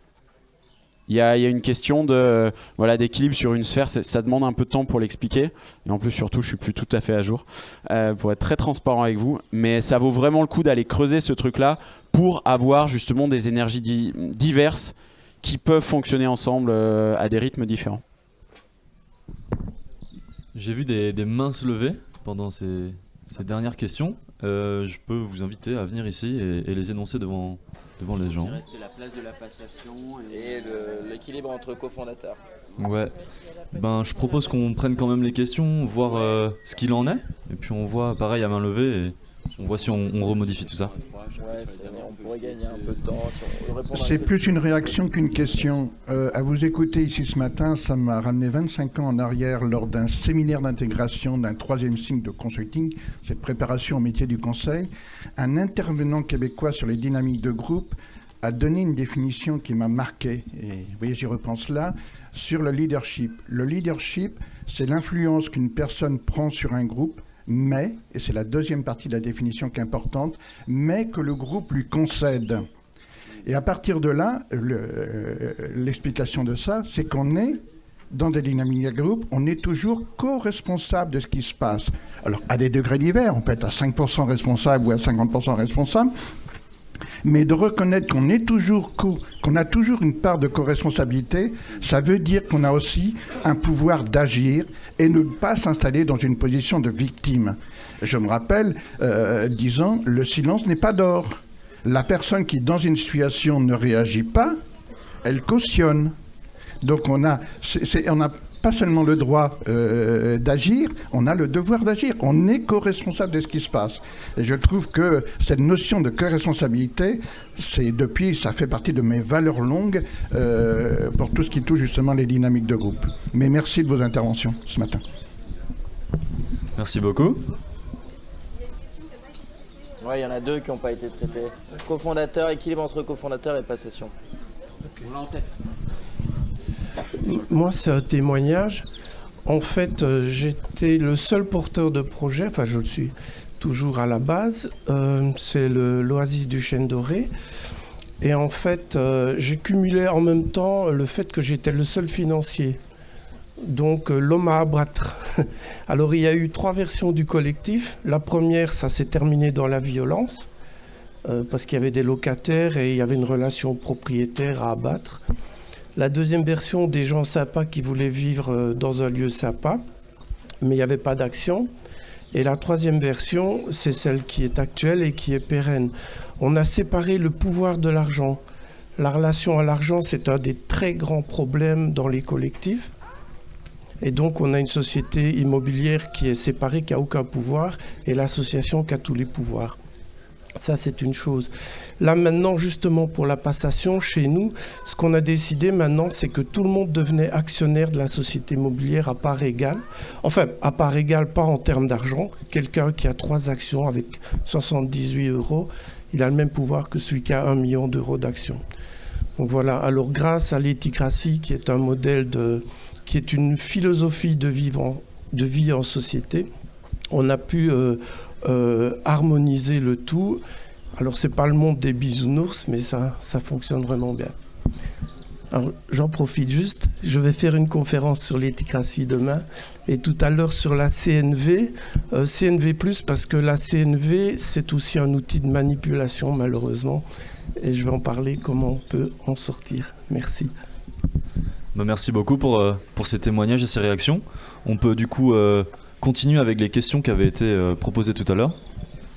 Ouais, moi je veux bien peut-être démarrer sur la question de l'équilibre entre les cofondateurs. En tout cas, voilà, qu'est-ce qui se joue dans la relation entre cofondateurs, peut-être les questions que moi j'ai pu me poser ou les expériences que j'ai pu avoir là-dedans. Brièvement, je pense que on prend tous, consciemment ou inconsciemment, des rôles qui peuvent rester après. C'est très visible, par exemple, dans une famille. En général, les parents, à un moment donné, il y en a un qui va peut-être, souvent, prendre un rôle un peu de garant du cadre, celui qui rappelle, qui fait un peu le bad cop, comme on dit parfois pour utiliser un mot anglais. Je sais que t'aimes pas du tout ça. Et une autre personne qui va justement être la personne qui met plus la pommade, qui réconforte, qui dit pas ce qui fâche. Et nous, je sais que voilà, on a tendance à avoir cette répartition des rôles un peu avec Sévac, qui est très rentre dedans, qui aime beaucoup. Il adore dire des trucs qui plaisent pas aux gens. Et moi, qui suis un peu plus dans le consensus, peut-être une forme de rondeur. Et je crois que, comme toujours, ce qui est important, c'est d'expliciter ça et de se dire, ok, est-ce qu'on est ok, est-ce que toi t'es à l'aise avec ce rôle, est-ce que moi je suis à l'aise avec ce rôle, qui sont très pratiques quand on est plusieurs en tout cas, aussi, pour éviter parce qu'on est toujours traversé par plusieurs choses contradictoires. Et le fait d'être plusieurs, ça permet d'avoir une personne qui amène, ok, là, le besoin de la structure, c'est ça, et une qui est dans l'écoute, l'empathie, j'entends ton besoin. Donc voilà, moi je crois que c'est toujours avoir des temps entre nous, entre cofondateurs, pour se dire ok, toi ça se passe comment, est-ce que c'est équilibré, est-ce que tu aimerais être plus sur le devant de la scène. C'est pareil, il y en a parfois un qui prend le rôle de porte-parole et l'autre non. Est-ce que celui qui n'est pas porte-parole, il se sent bien avec son ego de ne pas être l'image, la vitrine de la structure? Est-ce que celui qui l'est, ça va, ça lui pèse pas trop d'être la figure médiatique? Voilà, en fait, je crois que c'est vraiment une question de pouvoir juste en parler simplement, de créer ces temps, ces espaces. Et aussi, peut-être qu'il y a des particularités parfois quand on est très amis entre cofondateurs. À un moment donné, quelle place il reste pour la relation qui préexistait par rapport à la nouvelle relation qui s'est créée, qui est celle de cofondateurs, associés, enfin voilà, personnes qui travaillent ensemble. Je sais que nous, c'est quelque chose qu'on avait vraiment posé au départ de l'entreprise qu'on a créée. On était 3 meilleurs amis à l'avoir fait. C'était si à un moment donné, on sent que ce projet-là, il vient ronger notre amitié, il faudra qu'on ait le courage de lâcher le projet. C'est vraiment un souhait, une intention qu'on a posée. On s'est dit, si à un moment donné, on sent que notre amitié, elle va trop prendre cher à cause du projet, juste on arrête le projet et vraiment on est capable de se poser cet engagement de départ. Et moi, il y a quelque chose qui m'apporte une forme de sécurité affective dans cette relation, de se dire, en fait, à un moment donné, si je sens qu'on n'est plus aligné, que voilà, il y a une petite divergence, il y a quelque chose, hop, j'en reviens à, mais qu'est-ce qui est plus important en fait pour moi dans cette relation? Et moi, c'est préserver la relation avant le reste. Et du coup, finalement poser ça me permet de prendre du recul. Pourquoi j'arrive pas à lâcher sur ça, sur il est comme si, je juge comme si, comme ça? Et en fait, ok, c'est mon pote, on se connaît par cœur, il est comme ça, je suis comme ça, ou enfin même sans rentrer dans ce jugement-là, mais on va dans le même sens, j'ai confiance qu'on va dans le même sens et qu'on peut se retrouver là. Transmission, passation ou cofondateur? Très bien. Du coup, le cofondateur avec moi, c'est le père de mes enfants. Et du coup, lui, il est dans le fer. Ça a été il dit souvent, lui, ça a été les mains. Enfin, c'est pas que j'ai pas aidé non plus à planter les piquets de clôture, hein. Mais il est beaucoup dehors et beaucoup dans le fer. Et que moi, du coup, en tant que conceptrice, j'étais plus sur la tête pensante, on va dire. Donc, on se complète bien. Et au-delà de cofondateur, moi je pense à mon co-coordinateur cohabitant Nicolas aussi, où je reprends ce que Xavier disait en termes d'exemple, mais où on a des énergies aussi complètement différentes et où on se complète, mais parce qu'on se connaît bien, du coup on sait en parler et on sait aussi se positionner l'un l'autre par rapport à ces énergies qui sont complètement différentes. Et je reprends les principes, je sais que je me répète, mais de permaculture humaine. Moi, c'est moi qui est la plus médiatisée, mais parce que alors, franchement, c'est pas une question d'ego, mais moi, quand je suis ici, là, avec vous, moi, j'ai mon enfant intérieur, il fait oui! Parce que, en fait, vraiment, aujourd'hui, c'est légitime chez moi, et je m'amuse, en fait, et je prends beaucoup de plaisir à faire ce que je fais, et c'est identifié comme ça dans le collectif, quoi. Pareil, moi j'ai une énergie assez forte et du coup, quand je vais poser des choses aux gens, ça peut être brutal, pas dans les mots que j'emploie, hein, mais pour l'autre en fait, souvent je le confronte à lui-même et du coup il y a des trucs qui peuvent être difficiles pour l'autre en face. Donc souvent j'en discute avec Nicolas avant, qui lui a une énergie plus douce. Du coup je lui demande conseil, comment j'aborde telle et telle chose, et puis aussi c'est évolutif. Parce qu'en ce moment, nous, on a fait une thérapie de binôme l'année dernière et on a remarqué tous les deux qu'il essayait de travailler sa verticalité. Donc des fois en cercle, après il me dit mais là ça va, j'ai pas été trop loin et tout. Je dis non, c'était juste en fait, t'avais envie de le poser, t'étais aligné avec ça, c'est ok. Mais lui il est pas à l'aise avec cette énergie-là de poser des choses un peu verticalement. Et puis moi, depuis quelques mois, j'ai le sentiment, en tout cas, d'avoir une énergie plus douce, plus à l'écoute, d'être plus en retrait. Et du coup, voilà, c'est aussi s'autoriser à savoir qui on est, mais que ça peut évoluer aussi, en fait, dans nos cheminements personnels, quoi.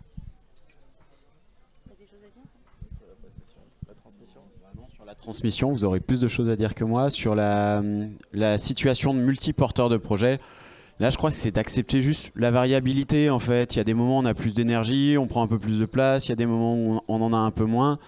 Et par contre, c'est de se faire des points d'étape réguliers. J'ai l'impression de dire 20 fois la même chose. Parlez-en, rendez visible ce qui est, où vous en êtes, où vous pensez que l'autre en est.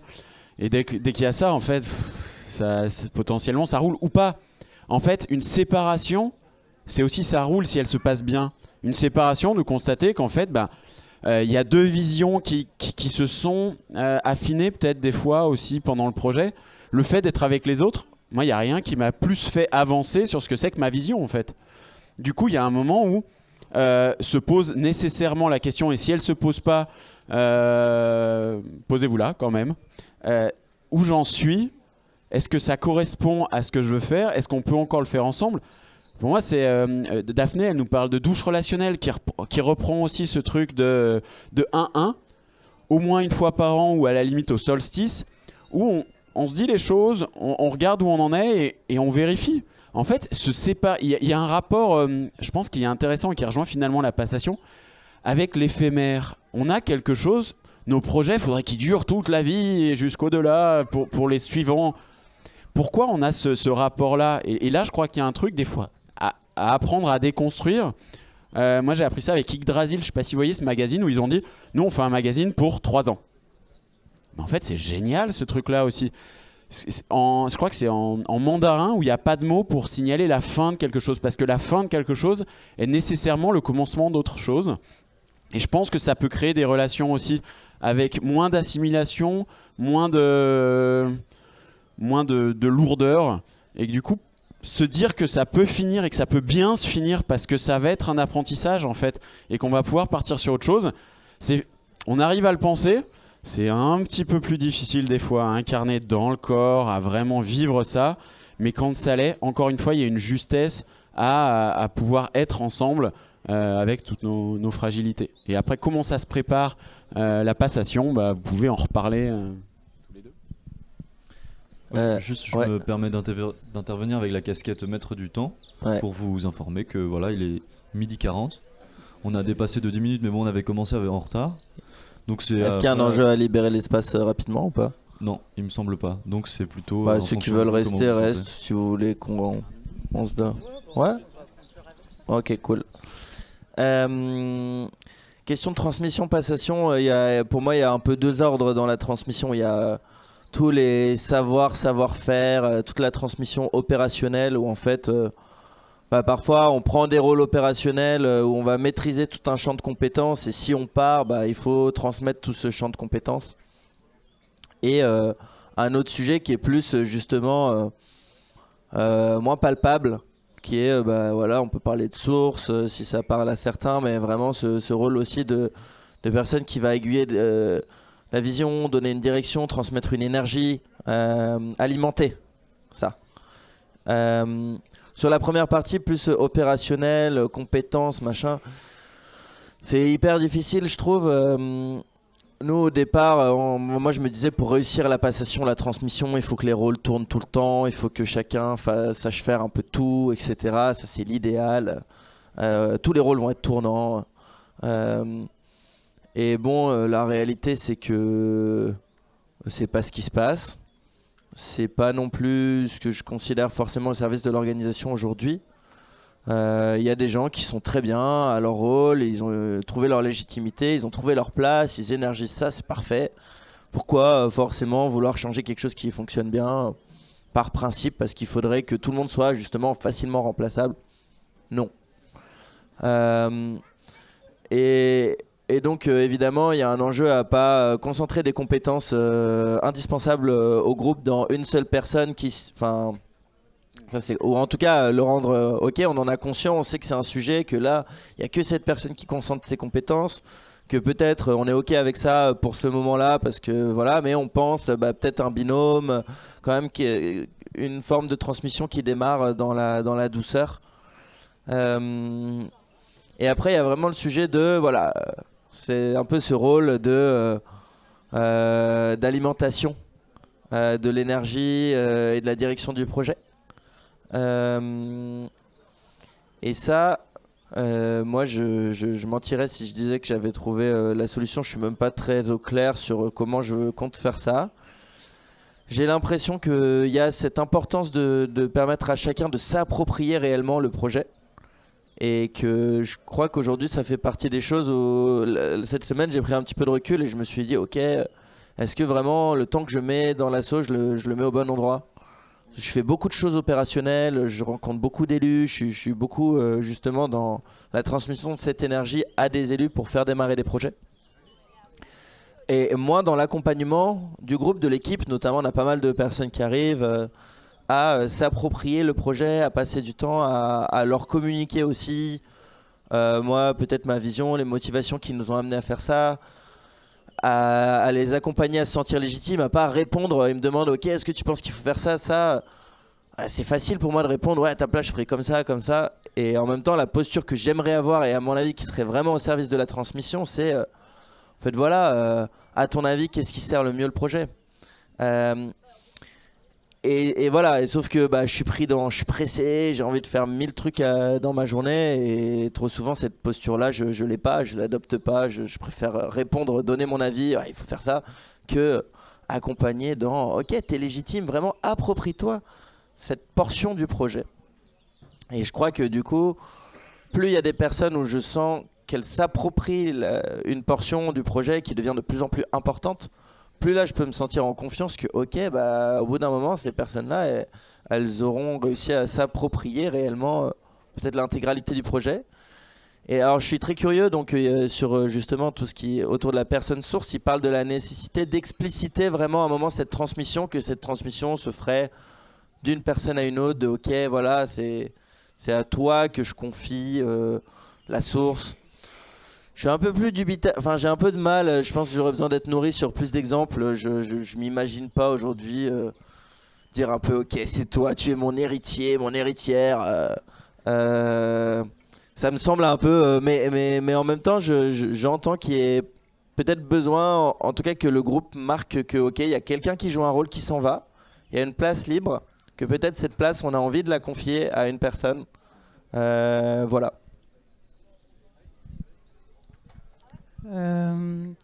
Juste ce qui me vient avec ce que tu dis, c'est les notions d'éducation populaire qui sont chères à notre lieu aussi. D'accompagner les gens dans leur responsabilité et leur redevabilité et leur laisser cette place aussi.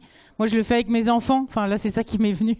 Des fois, ils viennent me questionner. Je dis, toi, tu ferais quoi, en fait? Et en fait, c'est chaque individu, c'est d'avoir ce souci-là. En tout cas, j'essaye d'être rigoureuse, mais c'est pas simple, comme tu dis, parce que des fois, nous, on voit. Enfin, moi, je vois les choses, et en fait, je me retiens parce que en fait, j'ai envie que l'autre ait sa place aussi, quoi.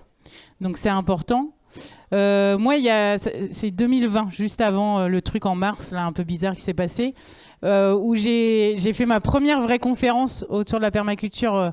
Du coup humaine, sociale et économique à Quimper, et où j'ai eu cette envie-là, enfin ça a commencé un peu à germer chez moi de transmettre, et où j'ai commencé à poser, il faut vraiment que j'ai envie d'avoir quelqu'un qui puisse me seconder sur la gestion du lieu en coordination, et puis j'ai vraiment posé, alors moi j'ai des principes personnels, mais je l'ai posé par écrit en juin 2020, et Nicolas est arrivé sur le lieu 3 semaines après en stop, par les non-hasards de la vie, comme il aime bien le dire. Et moi, ce que je vois, c'est qu'il prend en charge vraiment tout ce qui est opérationnel et coordination sur le terrain aujourd'hui. Je peux m'absenter sans problème. Et en fait, lui, voilà, il arrive à être cette vigie, il a ces compétences-là aussi. Par contre, par rapport à la notion de personne source, moi, ce que j'ai vraiment retenu, c'est vraiment cette personne qui prend des risques. Moi, en fait, j'ai une idée. Et en fait, mon premier réflexe, c'est pas est-ce qu'on a les sous, machin. Bien sûr, ça va venir, cette question-là. Mais mon premier truc, je suis pas déjà en train de me sabrer ou de me auto-saboter dans mon idée. Et souvent, ce que je vois, en tout cas, autour de moi, c'est que dès que j'ai une idée et que je la pose, des fois, c'est tout. Il y a plein de. Tout de suite, les gens, ils ont des oppositions parce qu'il n'y a pas assez de sous, parce qu'il n'y a pas assez d'humains, parce que machin. Mais je dis, ok, mais est-ce qu'on peut juste rêver? Prendre le temps de rêver. Et je pense que, en tout cas, dans ce que j'entends dans la notion de personne source, il y a ce truc-là, de s'autoriser vraiment à rêver et de se dire, j'y vais. J'y vais quoi qu'il se passe. Moi, j'ai pris des décisions, des fois, ça a pu nous mettre un peu sur la ligne, pas dangereuse, mais pas facile en tout cas. Mais à terme, ça a montré que c'était efficace, en fait. Donc, c'est vraiment ça. Aujourd'hui, Du coup, ça fait 3 ans que moi, je suis en réflexion individuelle de quelle est ma place au sein du collectif, du groupe et de la partie économique. Et c'est pas simple non plus parce qu'il a fallu que je me regarde vraiment en face. Donc, et après, par contre, tout ce qui est pratico-pratique, c'est des gens engagés, comme je vous disais, depuis 2015-2016. Où moi, c'est là où je me suis dit, il y avait une oasis qui était une des premières en France, l'oasis de Pen-en-Ouat à Kergris-Mouelou, qui était en Centre-Bretagne, qui était à 20 km de chez nous, et où Brigitte, la fondatrice, en fait, vend le lieu. Et où ça m'a fait un électrochoc parce que j'ai trouvé ça dommage, parce qu'ils accueillaient des stages en agroécologie comme aux Amadins et à la Blachère, en fait, chez Pierre Rabhi.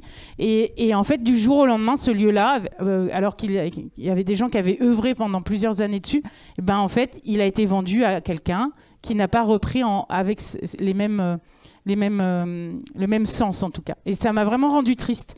Et je me suis dit, je ne veux pas ça pour le Bois du Barn. Moi, c'est pas grave si je quitte le projet, mais j'ai envie que tous les gens respectent vraiment toutes les énergies qui ont œuvré pour ça.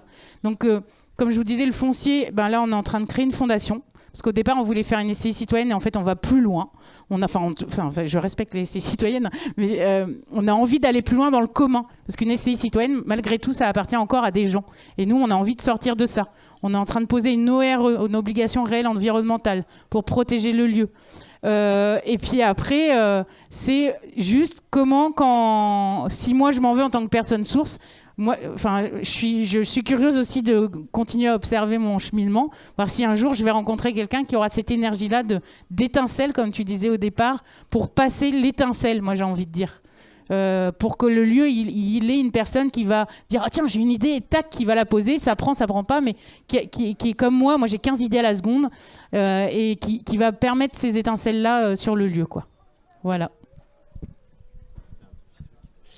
J'ai envie de rebondir sur ce que tu as dit parce que dans les fondateurs, moi j'ai l'impression qu'il y a un truc. Est-ce que vous connaissez les 6 chapeaux de Bono, cet outil? Ouais, ça parle à pas mal de monde. Si vous connaissez pas, je vous invite à aller regarder, ça peut être vachement utile, mais en gros, ça sectorise le mode de pensée, la posture dans laquelle on se trouve pour un projet, pour une question, une envie. Et en fait, à l'intérieur, il y a donc 6 postures différentes, dont le chapeau jaune, qui est le chapeau soleil, tout va bien se passer et ça va aller. Et j'ai la sensation que les fondateurs, ils sont majoritairement dans ce chapeau-là. Ça ne veut pas dire qu'ils ne savent pas traiter le reste, mais ça veut dire qu'il y a quand même cette énergie de ça va bien se passer, ça va être cool, et qui est essentielle pour que ça se passe. Et par contre, je trouve que ces 6 chapeaux de Bono, c'est génial aussi pour éviter que d'autres personnes qui, elles, sont plutôt très compétentes dans la capacité à voir ce qui peut merder, ce qui va mal se passer, qu'elle ne soit pas étiquetée emmerdeur, bloqueur de projet, peureux, enfin toutes les étiquettes qu'on pourrait très facilement coller, et qui permet aussi de les amener à récupérer de la transmission du fondateur qui a cette capacité à être soleil, et à emmener aussi des fois les fondateurs dans ce côté chapeau noir qui manque aussi parfois, c'est-à-dire qu'il y a un moment, à force d'avoir l'énergie, c'est ce qu'on retrouve aussi dans les gens qui détiennent du pouvoir. Il y a une capacité à se dire que tout va passer. Et du coup, ça rééquilibre les postures quelque part vraiment qu'on a les uns avec les autres et qui redonne la capacité à chacun. Il y avait 100 puissancés dans la capacité à rêver, dans la capacité à planifier, dans ces capacités-là. Et je trouve qu'il y a à cet endroit-là une régulation de place, de rôle et de choses comme ça qui permet d'éviter de se scléroser dans un fonctionnement initial et en tout cas de vraiment faire de la transmission. Et puis juste un petit outil que j'aimerais vous passer quand ça commence à être tendu dans vos collectifs pour des questions de place ou autres, c'est simplement, et donc là c'est les neurosciences qui nous amènent ça, mais juste vous vous relâchez dans votre bassin et vous redescendez dans vos fesses. Je sais pas si vous voyez cette différence entre cette posture un peu haute là, où genre j'ai envie de te rentrer dedans parce que t'es pas d'accord avec moi, et juste de rentrer là-dedans. Et en fait, on se rend compte que la somatisation, c'est le fait d'avoir des pensées et ça se traduit dans le corps, mais que c'est immédiat dans l'autre sens aussi. Forcez-vous à adopter une posture cool. Je parle pas d'un ado prépubère un peu en hypotonie, mais d'avoir quelque chose d'un peu relâché. Et vous allez voir que dans les relations humaines, en fait, ça apporte déjà quelque chose dans le rapport à la place que je prends dans l'espace. On revient à cette histoire aussi dans le groupe d'extracorporel, péricorporel, intracorporel. D'accepter de se prendre sa juste place sans trop, sans pas assez non plus, pour se faire une posture basse de fondateur qui veut pas se faire, je sais plus ce que c'était, l'homme à abattre, de devenir cet homme-là ou cette femme à abattre. Je pense qu'on peut complètement éviter ça. Mais voilà, avoir conscience de notre non-verbal, mais aussi de notre posture interne. On bosse avec la même facilitatrice qui accompagne le bois ou qui accompagnait le bois du Barn en DLA sur de la formation et de l'accompagnement aux postures de coopération, posture psychique mais posture physique. Et ce qui fait merder quand même une bonne partie des relations, c'est au moins autant comment on le dit que ce qu'on dit. On peut avoir des mots extrêmement sobres, carrés, mais la manière dont on va les remplir avec notre posture, ça change énormément de choses dans la place que ça prend. Voilà. Bah super, merci beaucoup. Je vais peut-être vous inviter à conclure avec une petite phrase, un petit mot, je sais pas, ce qui vous vient en tête. Il n'y a pas eu sur ce plateau de témoignages de fondateurs qui ont quitté leur projet. Je trouve que ça aurait pu être intéressant. J'ai l'impression du coup il y a un peu tout un angle qu'on n'a pas forcément abordé. Moi je connais énormément de cas où le fondateur a quitté le projet, le fondateur, la fondatrice a quitté le projet avec de la violence en tout cas, de la douleur, de la souffrance. Et beaucoup de cas d'ailleurs où il y a vraiment eu une forme d'éjection par le groupe. Et voilà, j'avais envie quand même d'amener le fait que souvent c'est un sujet qui va cristalliser potentiellement beaucoup de violence et de souffrance. J'ai vécu au hameau des Buis aussi pendant 2 ans. J'ai été bien placé pour suivre ça avec un regard assez extérieur. Et je crois qu'il y a aussi, ça m'amène la question de la reconnaissance dont j'aimerais parler pour conclure. C'est que j'ai l'impression que parfois les fondateurs, fondatrices ont donné énormément au projet, un don que les gens, surtout qui arrivent en cours de projet, ont du mal à imaginer presque. Parce que quand on n'a jamais été dans cette posture où ça nous remplit entièrement, où c'est toute notre vie, où on a parfois l'impression qu'on donne tout, ou qu'on est dans une prison dorée, qu'on tient contre les vagues. Et il y a des gens qui arrivent et peut-être qui n'ont pas conscience de tout ça. Et donc c'est pas parce que y a eu tous ces sacrifices qui ont été faits que la personne est légitime de droit à faire n'importe quoi. Hein. Mais il y a besoin aussi de cette reconnaissance de ok, je reconnais ce que tu as donné pour permettre le projet. Et que ça c'est à expliciter là aussi, vraiment. Et je pense que ça permet à la personne de trouver, fondateur, fondatrice, de trouver une posture aussi un peu plus juste. Ok, je suis reconnu dans ce que j'ai donné, je prends un peu de distance en fait... je tiens parce que derrière je m'attache, je crée de la charge émotionnelle parce que j'ai souffert et du coup j'ai une attente qui grandit. Non, voilà, je suis nourri là-dedans, je suis reconnu là-dedans et du coup je peux être peut-être aussi plus au service du projet et ça peut s'équilibrer plus facilement. Voilà. Moi j'ai juste envie de partager pour conclure que chacun a sa place en fait dans les écosystèmes, en tout cas dans un lieu, et que c'est s'écouter soi aussi dans tout ça, d'apprendre vraiment à qui on est et pourquoi. Alors je vais pas parler de mission de vie parce que c'est un peu gros, mais pourquoi vous êtes là en fait. Et si vous allez vers ces projets-là, en fait, quelle place vous en tant qu'individu en fait, vous avez envie d'y prendre à part entière. Et il y a pas de, c'est pas grave si vous êtes juste suiveur. En fait, c'est pas parce que des fois on a l'impression d'être suiveur dans notre société, c'est péjoratif. En fait, on n'a pas, comme on l'a dit plusieurs fois, les mêmes énergies, les mêmes envies, les mêmes besoins, les mêmes attentes. Et c'est de vous respecter vous en tant qu'individu et d'avoir cet équilibre aussi dans votre universalité, parce qu'on est tous des humains. Votre unicité. Qu'est-ce qui vous construit vous en tant qu'individu? Tout pareil. Non, il y a quelque chose, se poser les questions en fait. Et ne pas lâcher tant que vous n'avez pas les réponses de ce que vous voulez vivre ou de ce que vous vivez. Je crois que ça c'est... et ça met du temps. Soyons cool avec nous-mêmes. Touche le doudou et tout.